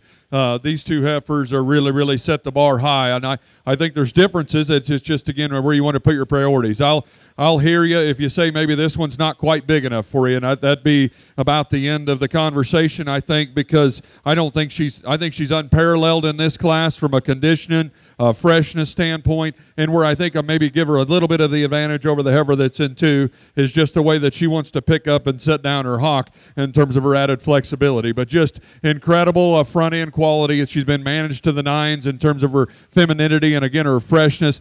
She's so level, and I think she hits me fine in terms of size-wise when you study her as an individual, and she's very proportional. Maybe you want to compare her to some of these other contemporaries, and we want to make that conversation that there's not enough of her, but that heifer fits together from a balance perspective super good. No doubt the heifer that's in second here is longer and more extended. I love her about her head and her face and her skull. Beautiful in terms of the way her neck comes high out of the top of her shoulder. She's so long spined, probably a rib longer than the heifer that goes out of the ring right now. Incredible from hooks to pins. Where I want to change that one ever so slightly is just we want to drag that hock around just a nickel, and I'd like to just see her pick her hind leg up and flex from that regard, but very high quality breeding piece the gentleman's got there. To me, the one that most resembles those cattle in terms of type and kind and just sheer balance, the young man's heifer coming out next. I think this heifer's up-headed, long, level spine, square-hipped individual. She needs to be freer and looser in terms of her skeletal design, but she still gives you the stamp of quality and look and balance. I like her in terms of her moderation a little bit more than the heifer that's in 4th. I think with that, she's fuller and deeper into her forerib, back into her flank. The heifer in 4, really long and extended, really square from hooks to pins. Got a neat hind leg set. For me, that one's just a nickel closed up in terms of her general build and her foundation of her skeletal design. I would like to tone her down in terms of her general scale and size to fit our world and our environment. Kind of the female that comes in next, the 5th, I love her in terms of just standing still and her neck and her head come out of the top of her shoulder. She's presented to the 9s instead of her fit job, level in terms of her hip. But we got to get that one again more expansive, more explosive in her internal dimension. We got to get her definitely more coordinated off either end of her skeleton. I love the femininity in this heifer that's coming in next. Just screams ladylike character about her head. She's so good and long and sound in terms of her movement, but she's no doubt the flattest heifer in this particular class, both in her rib shape and her muscularity. We just got to make more dimension and design and power from that one. The next trio of heifers, all an upgrade from a muscularity standpoint, but with that, they just don't look like ladies. They need to be neater about their condition all over their crest and their neck. They need to be softer and fuller back into their rear ribs and flank, neater in terms of their structural integrity as well. Let's put your hands together on an outstanding class in this intermediate division. Before I announce the winners of that class, we do need Cooper Mernon of Pompey's Pillar, tag 149. You are needed at the staging area, please. And congratulations to the top 2 there out of a large and tough class. That's tag number 103, Baylor Hurlbut of Raymond, South Dakota, finishing in reserve. And of the Lazy JB outfit of Montrose, Colorado, tag number 129, Lazy JB Sarah's Dream is your class champion. We'll make selection now for intermediate heifer champion and reserve. All those in contention for selection of intermediate heifer champion, welcome and good luck.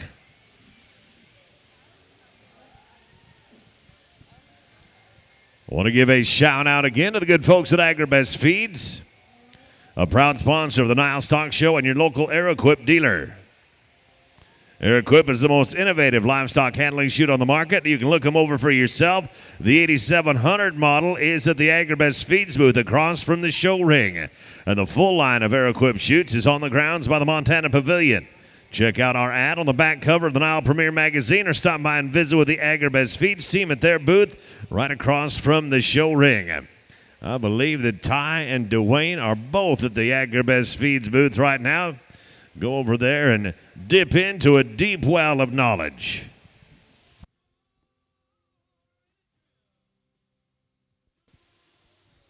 Selection of your champion of reserve intermediate. Got 4 outstanding heifers in front of us that the breeders have brought to display.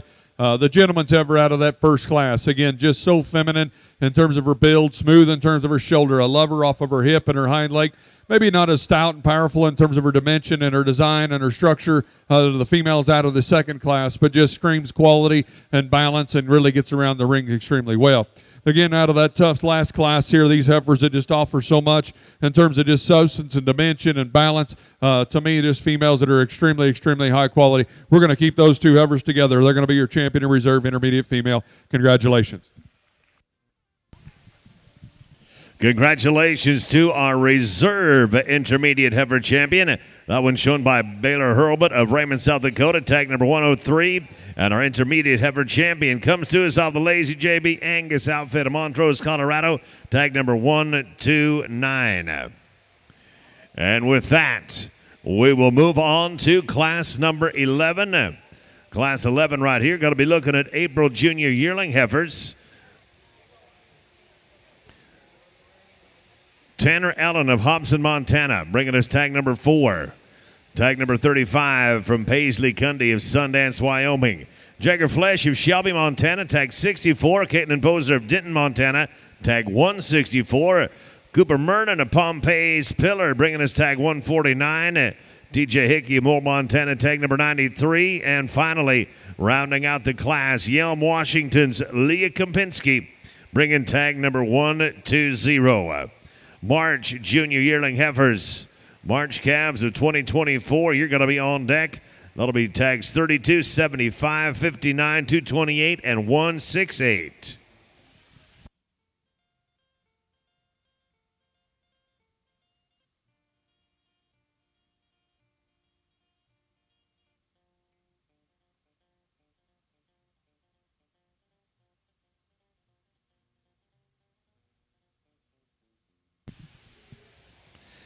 And a thank you to Stock Show Secrets. Stock Show Secrets brand supplements have innovated the livestock show industry.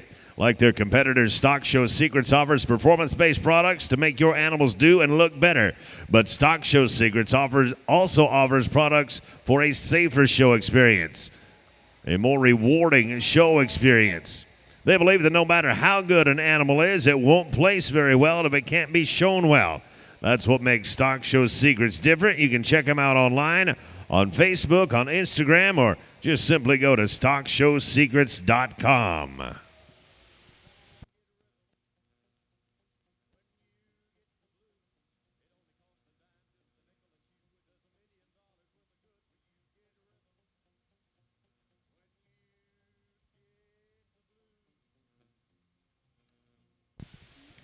Also, bear in mind that our Merit Heifer Show is going to be coming up this afternoon at 2:30. You'll be able to get registered probably in about the 1:30 area. We'll get a desk set up to get our buyers registered. And also, bear in mind that this evening at 5:30, the NILE Angus female sale is going to be taking place. If you can't be there in person, take heart because you can bid online at northernlivestockvideo.com.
Tag number 32, Connor Cook, Kennedy Eckwartzel. Tag number 59, you're needed at the starting gate, please.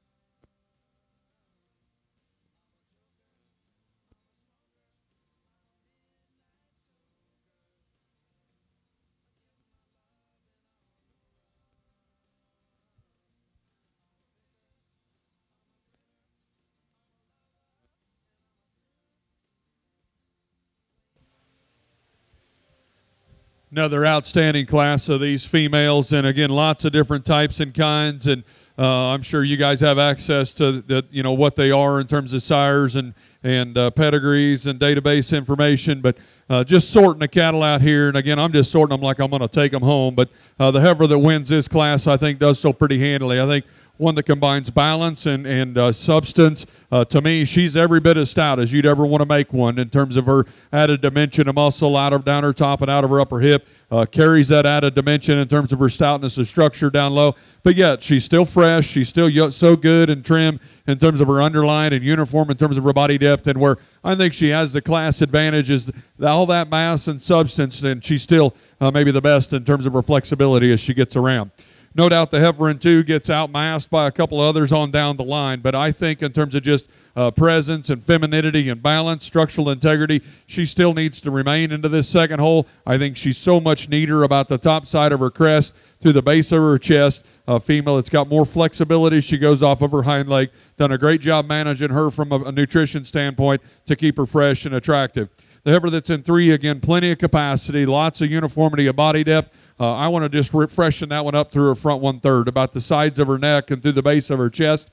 We maybe want to tone her down in terms of her tail head just ever so slightly. I love her balance in terms of her length and extension, her reach off either end of her skeleton. Heifer in 4th is probably the most of her of any particular animal in this particular drive, but for me, she's just not ladylike enough, and she would be up there in terms of borderline just having too much added mass, and I'm not talking about body. I'm just talking about bone and muscle. This female is so attractive up through her front 1/3. She's big centered. I'd love to freshen her up. I'd love to tighten that flank up in there and so you can see that udder, but there's so much condition down low. I love her for what she is, but for me as an Angus breeder, she's probably out there on the edges in terms of what I can do with her in terms of raising Angus bulls. This female's really, really neat in terms of her balance and her show ring eye appeal. I just don't see near enough ladylike feature in terms of her maternal kind. The heifer both these heifers that are going to conclude this class just get too flat in terms of their general makeup. We'd like to reconstruct them off of their hind legs, make them sounder and more reach off either end of their skeleton to get up any higher. Outstanding class. Congratulations to those exhibitors.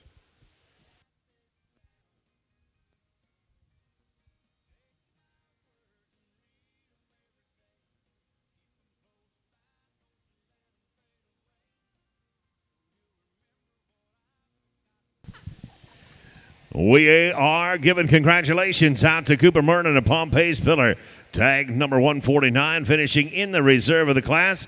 And your class champion right there, 164, Caitlin Poser of Denton, Montana. That is going to bring us to Class 12, subclass number 1. Take a look at some March calves right here from 2024. Huntley, Montana, bringing us Connor Cook and tag number 32. Julia Gillette of Roy, Montana, brings tag number 75. Kennedy Eckwartzel of Nye, Montana, tag 59. From Visalia, California, we welcome Lane Toledo with tag number 228. And out of Gordon, Nebraska, it is Harper Scott, tag number 186. Welcome, come on in, and good luck. Did you get that we split this into 2?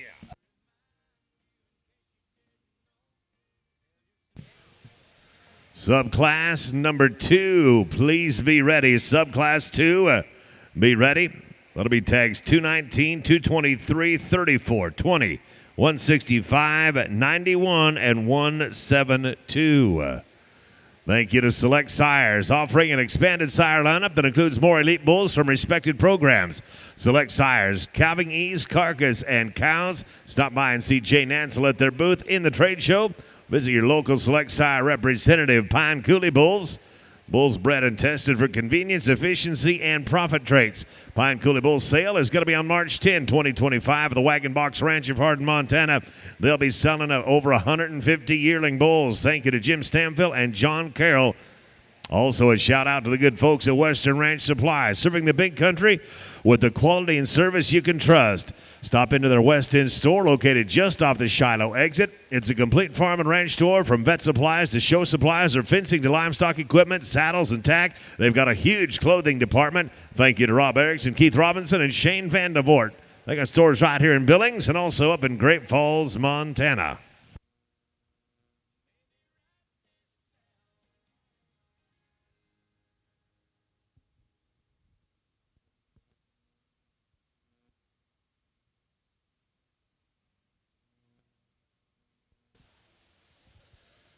Really nice class winner the young man's got here that he's pulling around, so fresh and sound in terms of her condition and her general movement. Really a petted individual, and where I probably admire her over the female that's into. Not only is she a little more modern, but a female that's definitely fresher through that front 1/3, carries that added freshness back in her rear rib and flank, and where she has a defined advantage in this particular class is just her ability to get out and go. She's looser in terms of her top line, of her flexibility out of her top line, over her loin edge. She's more coordinated and has more reach off either end of her skeleton. The gentleman that's in second, no doubt, a bigger outline, longer pattern than heifer that's really up-headed and attractive, really presented to the nines, super square from hooks to pins. We put that one in motion, just gets a little bit tighter in terms of her top line, doesn't want to get out and reach and flex off of those rear two, as good as our class winner. The heifer that's in three, long and feminine and really attractive, just comes to us not nearly as pulled apart and dimensional in terms of her shape. As you read her in right behind her blade there over her loin edge, gets a little softer in her top, gets a little more uncoordinated off of her hind leg, but still more attractive and better reach than the heifer that concludes our class. To me, that heifer gets a little bit up at her top as we're going to go out. The young lady, if she'll bring her out, gets a little bit up in her top as she goes. We'd like to make her sounder, wider constructed, and just have more reach off either end of her skeleton. Top two in the class right there. In the subclass, Connor Cook of Huntley, Montana. Tag 32 finishes in reserve. And the subclass champ is Lane Toledo of Visalia, California. Tag 228. Welcome in subclass number 2. Off the DLX LLC outfit of Baker City, Oregon, tag number 219. Mason Tom of Lewistown, Montana with tag number 223. Also Hadley Cooper, Powell, Wyoming with the number 34. Shiloh Billman of Rigby, Idaho, tag number 20.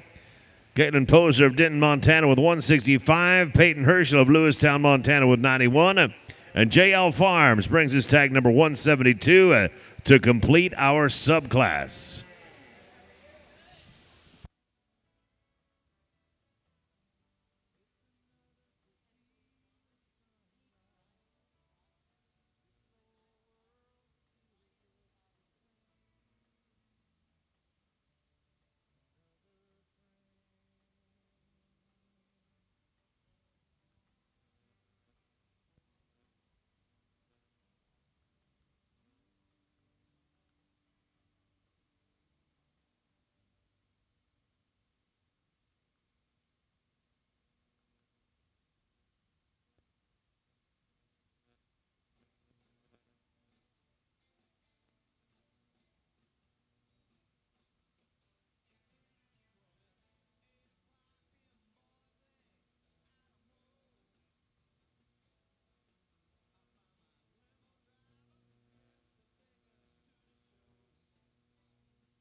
gentleman brings this heifer around. I think to me is a combination female of just added balance and look and presence, attractiveness here from the profile, but yet having plenty of mass and dimension into her. She's really opened up and really bold in terms of her rib shape as it comes out of the top side of her skeleton. Really square from hooks to pins. Got a beautiful hind leg set right there. Really, really good place to start. The heifer that's in two, really modern her kind. I appreciate that about her. Her boldness in terms of her rib shape.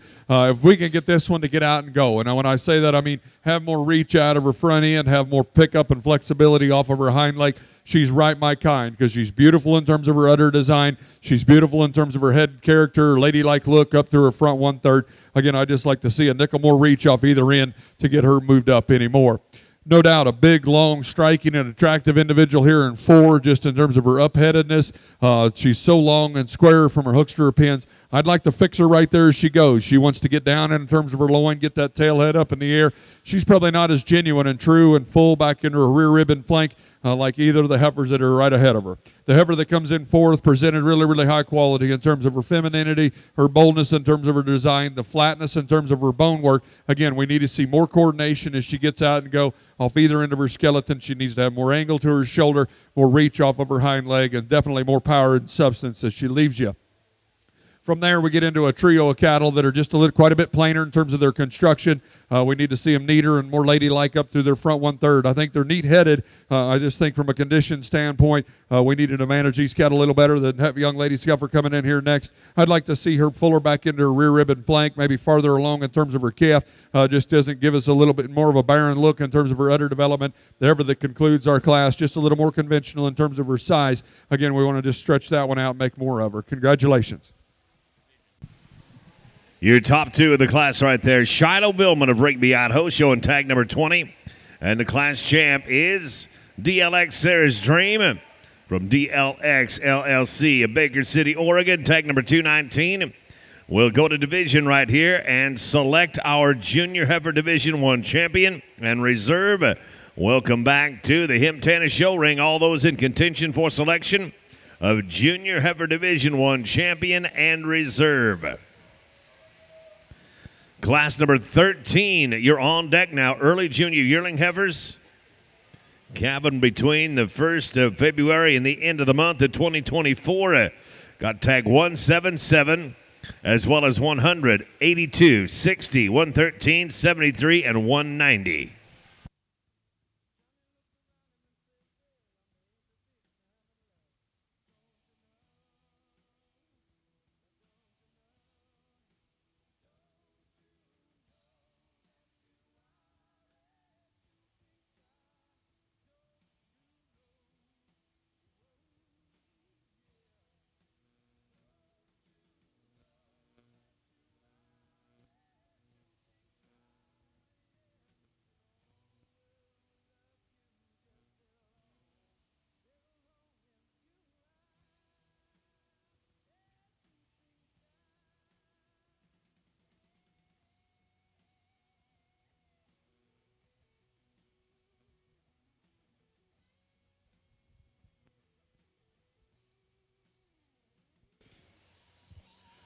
Really, really high quality as we get these March, April late junior yearlings out here, and females that just exemplify balance and very competitive in this particular lineup. Give you a brief overview. The heifer that come out of that 1st division, I think to have that much presence and balance, female that has that much substance and mass and muscularity and boldness to her rib shape. Again, I spoke earlier, I'm not a huge fan of bone, but that one has that added advantage. I don't see it as a round, coarse bone, but with all that combined, she can get out and go with as much flexibility on either end of her skeleton as anything in this lineup. Pieces of cattle that are hard to make and combine together. Gentlemen's heifer that come out of that 2nd class there, just beautiful in terms of her presence. She's probably the most dialed in for me in terms of her added freshness. I love that elegance about her through her front 1/3. So clean and maternal in terms of her underline and right there at the point of her navel. Beautiful off of her hip and hind leg. You get back off the cattle, you wonder if she balances up in terms of proportions. Just maybe enough, but I think that heifer just gives you the stamp of quality and look that you really admire and you're drawn to. Again, another one out of this 3rd class. We talk about elegance through that front 1/3 and yet doing a little bit of an upgrade from a muscularity, power, and substance. She's maybe not as neat right there at the point of her navel and her chest. I'd like to see her just a nickel reconstructed off of her hind leg, but that's being awful nitpicky of a super heifer. Congratulations to these exhibitors. For me, the one that does it everything the best and the most is a heifer that come out of the first class. She'll be your division winner.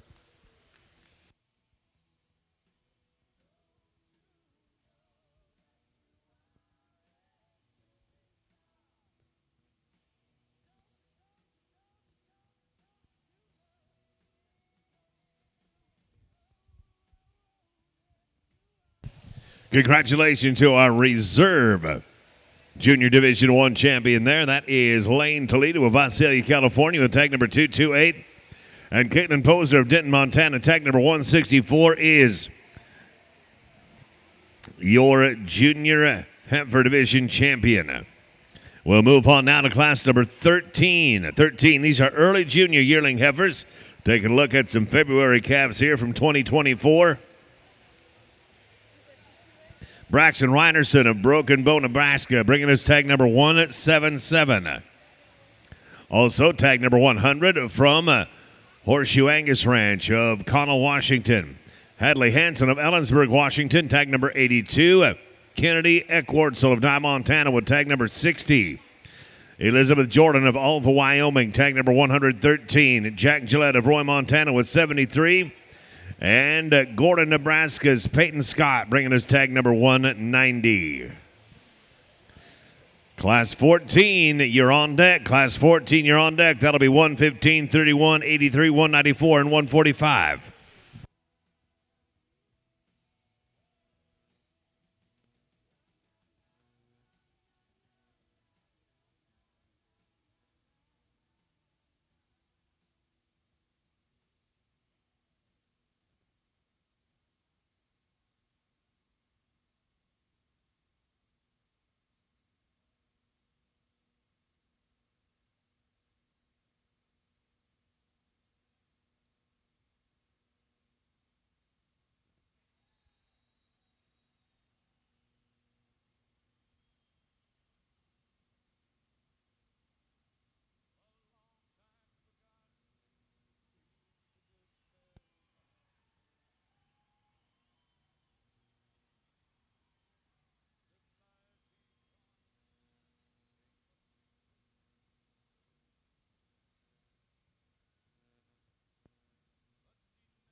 Thank you to the Montana Lottery. Every year, the Montana Lottery provides $2.25 million in scholarships for Montana students pursuing a STEM degree.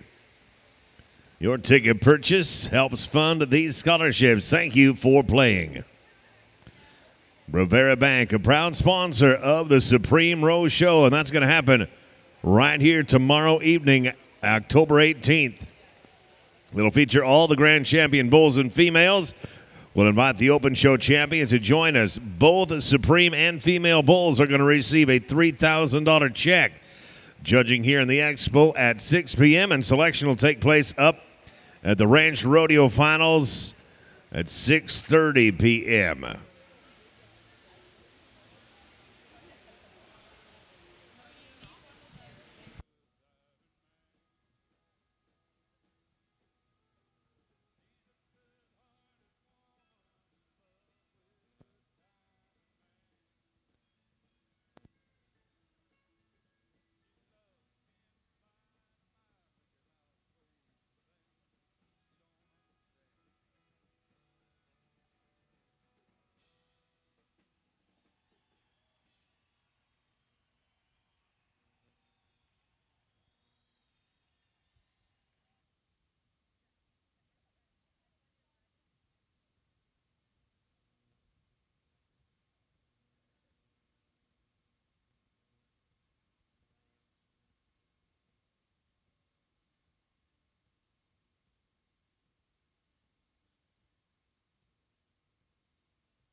What an outstanding trio of these heifer calves coming off of this first, junior yearling heifers out of this first class in this division. And it's close. And again, it's little things, and we get you refit them and come back in here tomorrow. It might look a lot different. But I'll tell you what I'm seeing here today. I think from behind this heifer's ears back, I love this heifer in terms of just her front end quality. There's boldness in terms of her forerib. I think she's as true and deep and dimensional and right there in the base of her flank than any of these heifers in here. And I mean, it's hard to describe, I think, but in terms of that skin right there, in terms of her flank, I think she's deeper and bolder to that point. I would prefer her in terms of her udder structure over the heifer that's in 2. I think she's just more wider and more genuine in the lower side of her rib set cage, back in from her forerib to her flank. You put these cattle in motion, maybe a wash is watching them at the ground, but definitely a clear advantage in the way she wants to handle herself over her loin right there in her top and her loin and from hooks to pins, but a great way to start. And when I said that first comment about liking her from her ears back, I love the head and the neck carriage of the heifer that's in 2 here. I think she's just more Angus female looking right there at about her neck. I love her in terms of her length and extension from her shoulders forward. I think this heifer just gives you an impeccable look in terms of quality. She is so extended from the top of her blade over her hooks, huge in terms of length, in terms of her added hip. Female that you admire in terms of her presence. Maybe, again, when we put these, and this is being super critical, we put them in motion right there in the middle of her back. She wants to get just a nickel tighter and maybe not as wide in terms of her lower skeletal width and dimension. But again, an excellent pair that can go back and forth all day long. The outlier is the heifer that's in 3, and she's intriguing in terms of the pieces that she does incredibly well. I would say from the top of her shoulder back, that heifer's as bold in her ribs. She's as uniform in her body depth. She's as square from hooks to pins, beautiful in terms of her hind leg set. She's probably doesn't have as much reach off either end of her skeleton, and with that, she's probably a rib or 2 shorter than those 2 heifers that leave. I would love to freshen that one up just a notch through that front 1/3, but an outstanding breeding piece in terms of adding center body width dimension, boldness of body, and just dimension and power to the ground. The next pair of heifers here just get a little bit bigger and longer and flatter in their general build. We'd like to pull them apart and make them more dimensional, not only in their rib shape, but their muscularity. And then we have 2 heifers that just get a little shorter and more jammed up, not nearly as attractive in the way they want to set, drive, and plan off of their hind leg. Super functional, longevity for sure, but just we get them in this particular environment, throw a halter on them. We'd like to see them a little bit neater at the point of their hock. Congratulations on an outstanding class, Angus females. Your top 2 of a awfully tough class right there. Elizabeth Jordan of Alva, Wyoming, tag number 113. Your class champ, Hadley Hansen. Ellensburg, Washington, tag number 82. That's Lazy JB Erica. Number 14 coming at you now. Class 14, early junior yearling heifers. January calves coming at you right now. Tag number 115, Gabriella Jordan of Alva, Wyoming. Welcome and come on in. Tag 31, Cambria Cook of Clovis, California. Haley Hanson of Ellensburg, Washington has tag 83. Wacy Simonson of Chinook, Montana, 194. And Claire Mernon of Pompey's Pillar, Montana, tag number 145. Thank you to K.R. Rao and Wilson Trailers, manufacturer of quality livestock grain flatbeds, drop decks, self-unloading belt conveyor, and gooseneck livestock trailers. K.R. Rao Company determined some 47 years ago that the Wilson trailer brand was the best quality and had better performance, durability, and value than any other Brand X trailer that they saw go through their repair facility. Proudly sponsoring the NILE Top Herdsman Trailer Award. Also, Transova Genetics is the industry leader in advanced reproductive technologies, including embryo transfer, in vitro fertilization, sex-sorted semen, as well as genetic preservation and cloning services. With more than 36 years of experience, Transova Genetics is the best partner to equip you with the tools you need to achieve your breeding goals.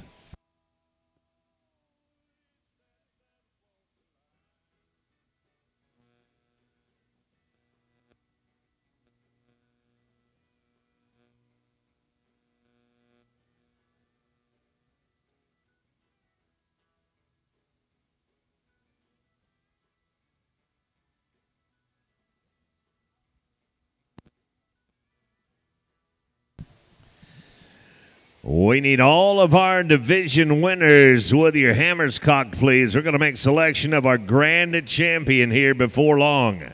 So if you are in contention for selection of grand champion, be aware your hour is nigh.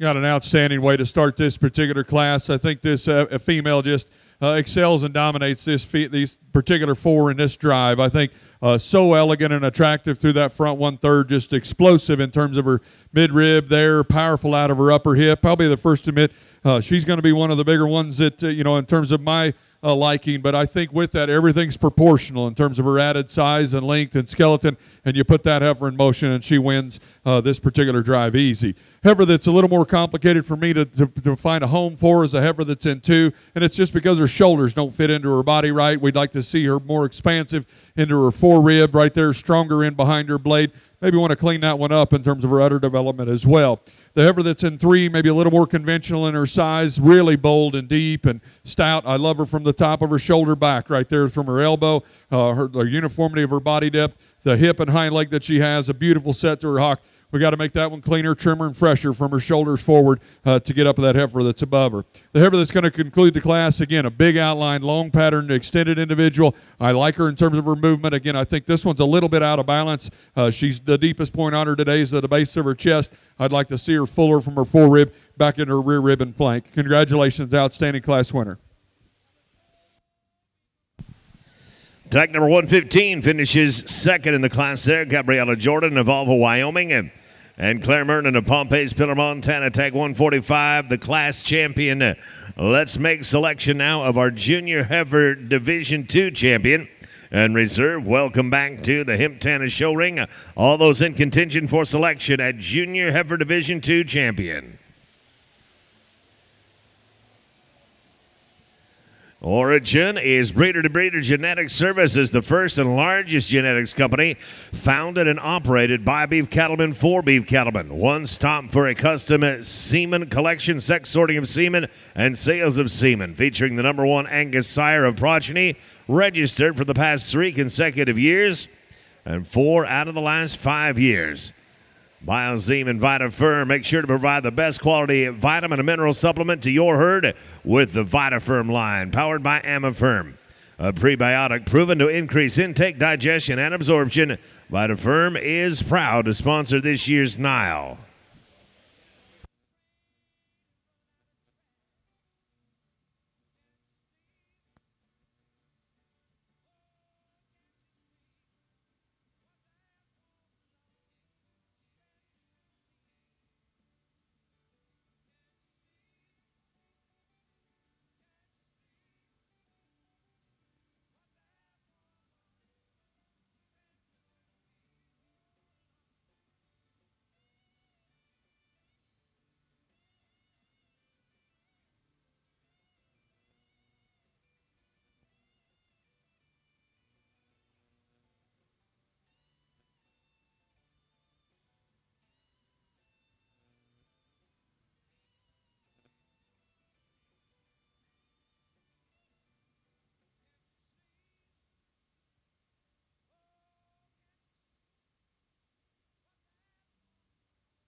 Outstanding division of these January, February, early junior yearlings. And the two that come out of that first class, I think, resemble each other extremely well. Just added femininity about their front 1/3. I think they're 12 o'clock from a condition standpoint. We love the length of pattern, the squareness of hip, the beautiful set and travel off of their hind legs, an outstanding pair that fit together extremely well. I think the outlier comes out of the second class, and I think when I look at her anyway and evaluate her, I think there's plenty of heifer here, and I'll be the first to admit that. But when we get her back out here and start relating her back into her contemporaries, I think just unparalleled in terms of just mass and dimension and boldness of body, power and substance out of her upper hip and off of her hind leg.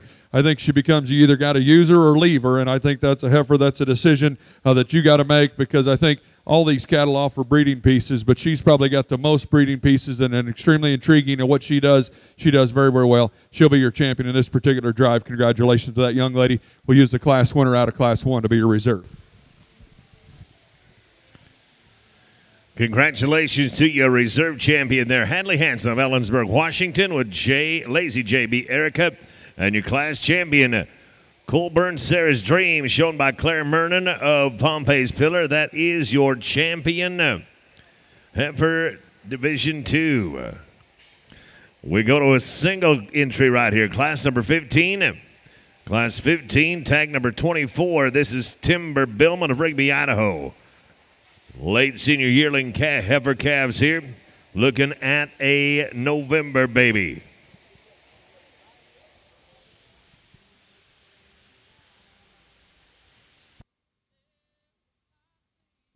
And again, if you are in contention for selection of Grand Champion Female, we are just a few minutes from getting to you. Our bull show not far away.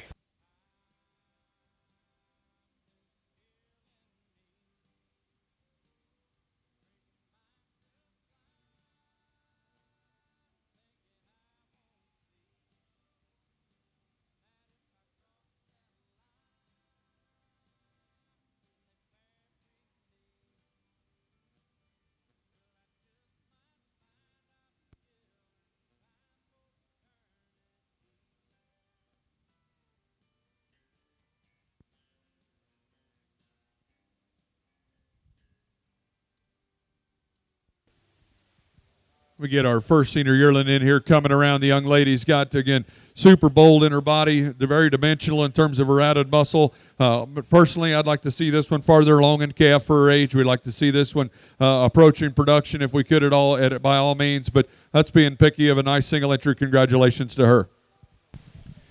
Impressive single entry right there from Timber Billman of Rigby, Idaho. That's going to bring us to Class 16.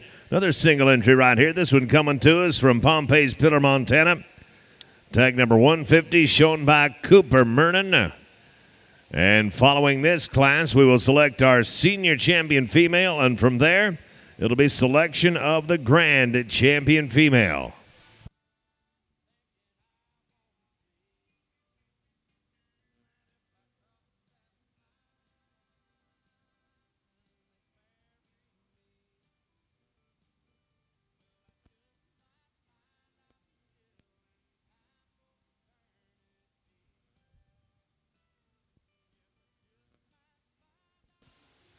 Another single entry in this senior yearling division of the gentleman gets her parked here.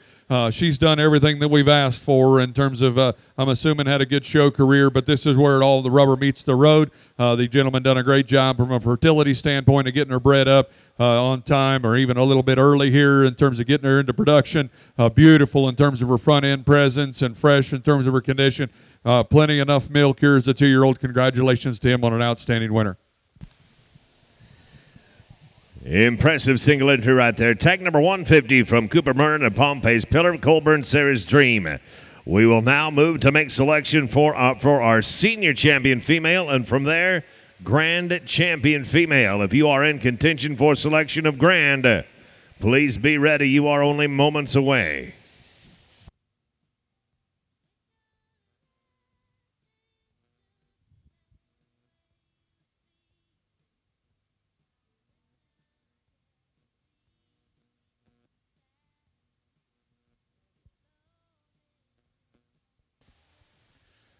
just these two coming out of our senior yearling division. We love the boldness and the stoutness of the one that won out of that first class. But for me, a priority of fertility and production remains at the utmost of our foresight of what we're trying to do as Angus breeders. And with that, she's a beautiful, really long-spined, elegant individual. She's going to be your champion. The pair, the young lady with the bred heifer here, will be your reserve. Congratulations. Congratulations to your reserve champion female right there. Shown by Timber Billman of Rigby, Idaho. That is tag number 24. And our champion, our senior champion female, tag 150, shown by Cooper Mernon of Palm Pace Pillar, Montana. That brings us to selection of our grand champion female. And again, we welcome back to the Hempstead Show Ring, the Hemptana Show Ring, excuse me, all those in contention for selection of grand champion female and reserve grand champion. Welcome and good luck. A shout out to the good folks at Hubbard Feeds. Hubbard Feeds has a long history of providing research-based nutrition products and innovative support services. We have 22 feed manufacturing locations across the United States that provide our dealers and customers with a wide variety of products. At Hubbard, we are driven to provide our customers with products and answers that will improve their profitability, increase their competitive advantage, reduce their risk, and just simplify their lives. Tri-State Livestock News is the leading livestock publication in the upper Midwest. Over 60 years strong, published every Saturday. Tri-State Livestock News provides timely agribusiness news, rodeo updates, livestock market reports, and community event coverage in a 9-state region. Visit them online at tsln.com, or better yet, just stop over at their booth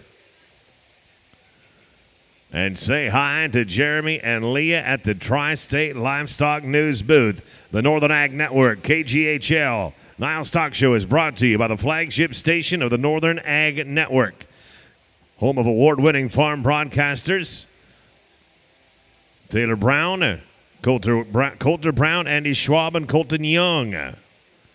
It's at 790 on the AM dial and 94.7 on the FM dial.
Boy, howdy, this lineup had come together extremely, extremely well from my perspective, and I know I'm the one that got to select them, but I think they all come out here and look like Angus females in terms of their femininity and breed character, but yet I put a strong emphasis on building these cattle sound from the ground up. If you would, give you a round of applause and appreciation for these breeders and exhibitors on what an incredible ROV show they've brought out to you today.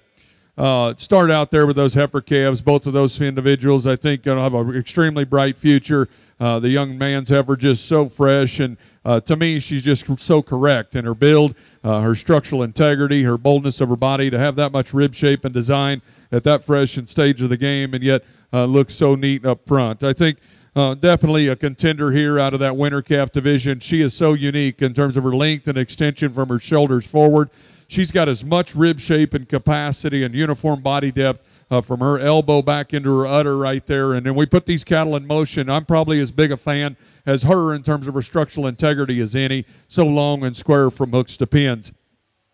The next pair of heifers just offer so much substance, and I guess to still look at Angus female-like enough through their front one-third and have that look of a female, but yet just so expansive in their center portion of their body. They're bold in terms of their rib shape as it comes out of their spine, yet have lots of dimension of muscle spread down their top and out of her hip, and you can even lump that heifer in out of that March-April division in this, and but yet still with that, I'm trying to get as much substance as we can by still looking like an Angus lady, but yet get around the ring with mobility. I think the March or April junior yearling there, definitely a contender as well. She's so neat in the way she's sleek in her neck.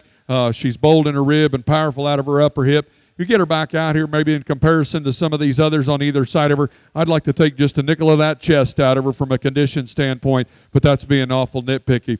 Then we come into this powerhouse of a junior yearling here, January-February division, just overwhelming in terms of just everything that she offers from a mass and substance, bone density, and just general shape. But yet, with all that, she still looks like a lady enough and just can get out and motor in terms of her ability to reach and fill her tracks and the angle of out of her shoulder, the reach out of her hip and off of her hind leg. We conclude with what is a nice senior yearling here that has done a great job of getting herself into production. Got a coupon to clip already on here on site. Again, I can't tell you guys enough what an honor it is to be out here, to be a part of the NILE this week, and to captivate this on such a big show stage right here. They're an outstanding set of heifers. Again, give them a big round of applause. I'll go show you the ones that I like.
Congratulations to our reserve, Hadley Hansen of Ellensburg, Washington. And congratulations to our grand champion, senior female, shown by Claire Mernon of Pompey's Pillar, Montana. That is tag number 145. We will take a short break here. There's going to be some photo ops going on over at the NILE backdrop. We'll pull up on the range just a tick here for a lap or two, and then we'll come back with the bull show. Junior bull calves, March 2025 and following. You are going to be first out in the bull show. That'll be tags 198, 94, 117, 10, and 79.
Congratulations to her. Krebs Ranch of Gordon, Nebraska with a nice single entry right there in tag number 121. That's going to bring us to another division. We'll make selection now of our junior champion bull and reserve. Welcome back into the Hempstead Show Ring, Hemptana Show Ring. All those in contention for selection of junior champion or reserve junior champion bull. Class number 28, you're going to be on deck. That'll be tag number 62, tag number 81, tag 11, and tag number 237 coming next in class number 28. These are 2-year-old bulls.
What an incredible lineup of junior yearling bulls for no more numbers than we had here in this division.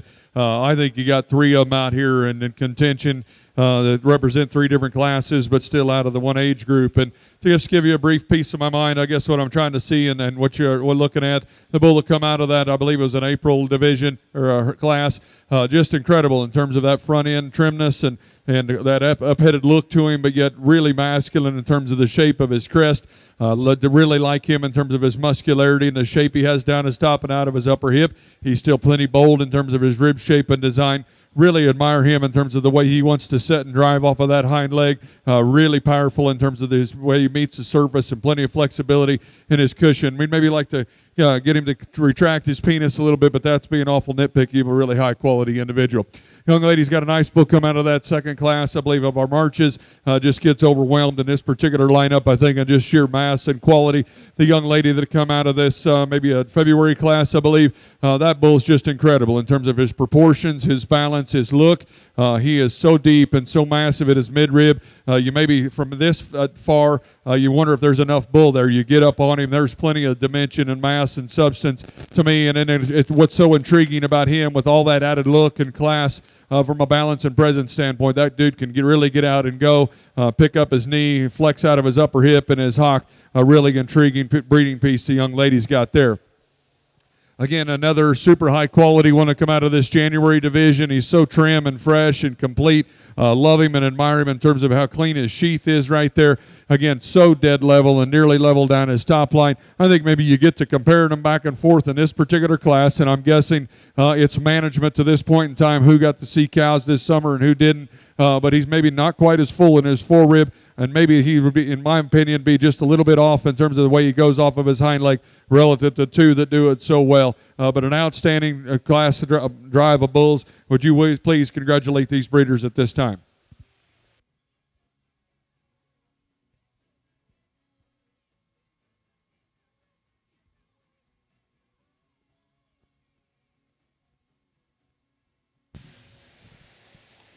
Congratulations to tag number 191, Peyton Scott of Gordon, Nebraska, with your champion junior bull, and the reserve champion junior bull going to tag number 236 from Wilson Good Cattle Company. We'll move on now to class number 28. We've got 4 to look at here. These are 2-year-old bulls coming in January through April of 2023. Epperson Cattle Company of Laredo, Missouri, bringing us tag number 62.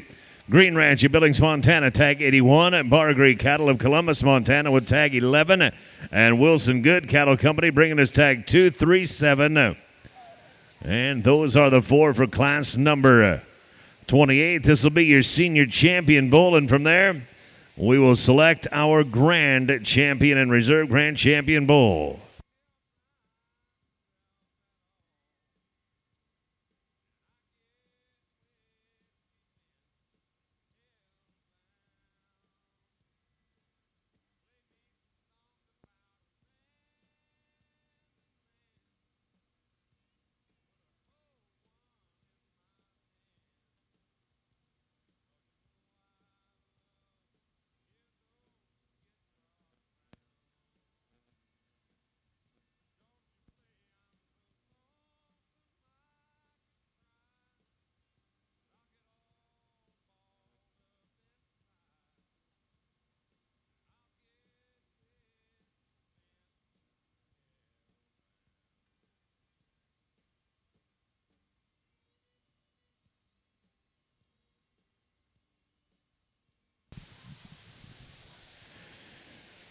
Don't want all of you to forget, this afternoon at 5:30, the NILE Angus Female Show is coming up.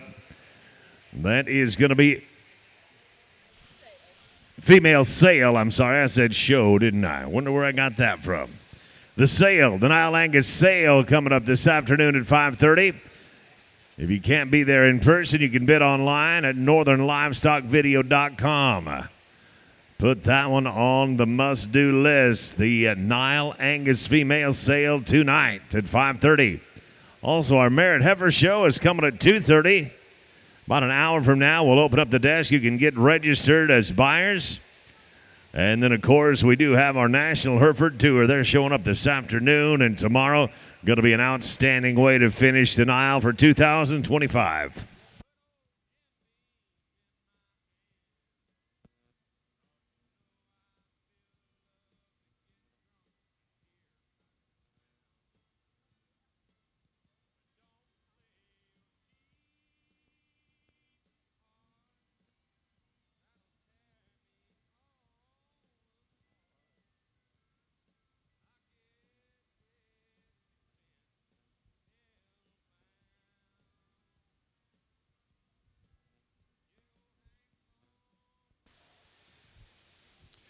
Another outstanding lineup that the Angus breeders have brought out here to us to evaluate. And again, I commend them for getting these bulls and back in show shape and getting them out here for the public evaluation and viewing. And it goes for all 4 of them. I think all 4 of them offer a tremendous amount of pieces, just depending on the direction or where you need to do or fix in your particular set of cows. But I think just getting down and tearing these bulls apart, I think the bull that wins this particular drive from a balance perspective and definitely soundness of structure. Again, this gentleman's bull here, so fresh, muscular in terms of his shape, big top, big hipped individual, super long spined. And when we get these cattle in motion again, he's the one that can easily get out and go, pick up his knee and shoulder. Is the most about to reach and flexibility out of his hock. A really nice place to start. The bull that come in second, I love in terms of from his hooks forward. He's so fresh and attractive and neat about his head and so much character, so smooth in his shoulder. Love him in terms of his underline and his cleanliness there and his testicular development. I'd like to lay that tail head down in him just ever so slightly, maybe just give him a little more shot of dimension of muscle down low into that quarter and maybe off of that hind leg. no doubt the most extended and largest size scale bull in this particular drive is going to be third here. To me, he's just, for all that added scale and extension and growth, a bull that probably just needs to be pulled apart, more three-dimensional in his shape. I'd like to see him come and go at you with more rib shape, more turn to his actually rib coming out of his spine. I'd like to see him with more dimension down low from stifle to stifle. He's sound. He can get out and go, and he's really, really long and extended from his shoulders forward. Would just like to see more dimensional shape in that bull. And this, the calf that, or young lady's bull that's going to conclude this class does that. For his, he's a little more moderate, he's a little more jammed up in his kind.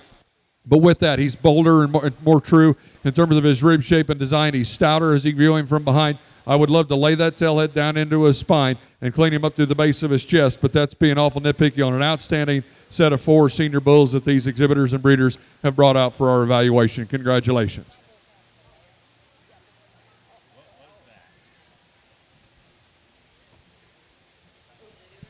Attention in the barn. Any herders.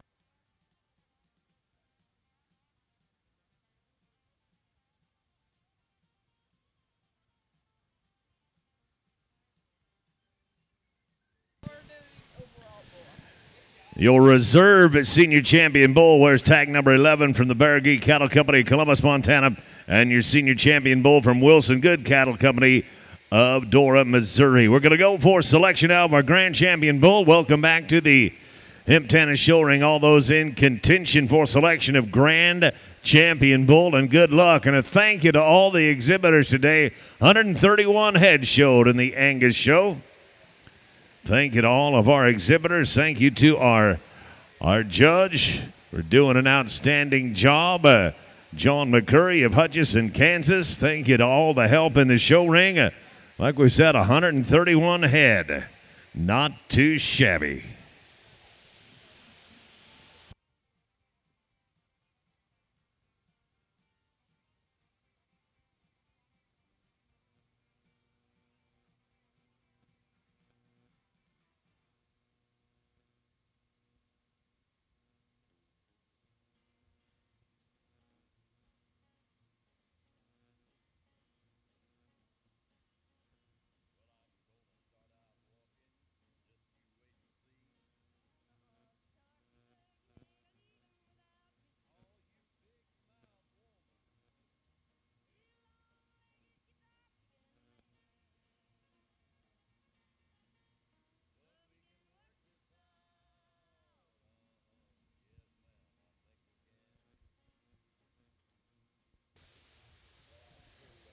Just an incredible lineup, I guess, from my vantage point of herd bulls and breeding flexibility. And again, urge you ringside to talk to these breeders, evaluate pedigrees and data sets to go with that might complement what you're wanting to do with your cows. And it started off with our calf division. I think just a captivating individual in terms of just balance and proportion. To me, utmost and best in terms of his structural integrity. So good in terms of the angle of his shoulder, the laid back in his knee, the set and travel off of his hind leg.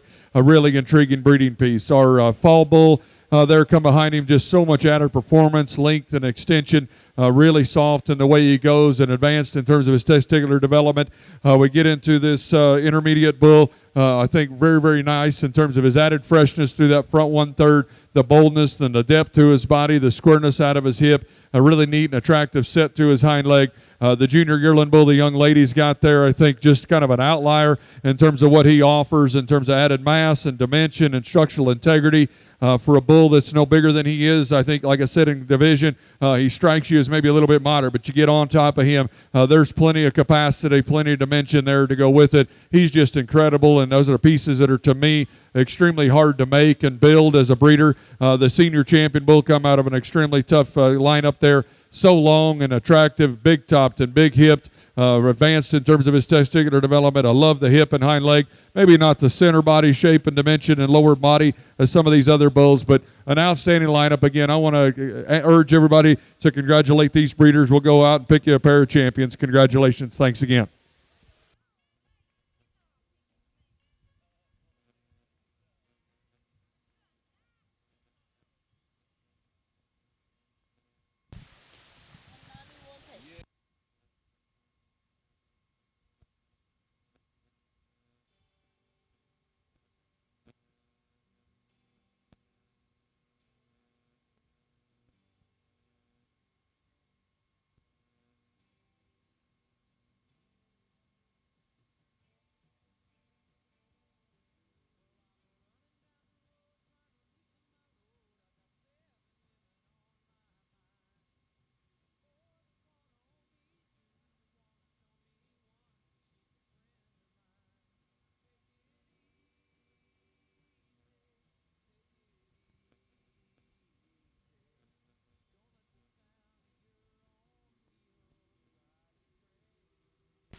Congratulations to Jace Dickerson of Paradise, Kansas. Tag number 51, going to be your reserve Grand Champion Bull.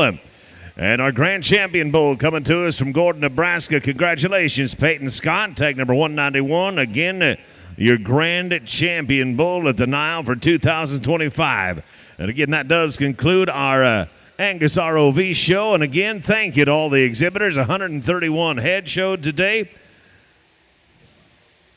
Thank you to Mr. John McCurry for being our judge, doing an outstanding job, of course. And just a quick reminder to you, we do have that NILE Angus female sale coming up tonight at 5:30. If you can't be there in person, go ahead and bid online at northernlivestockvideo.com.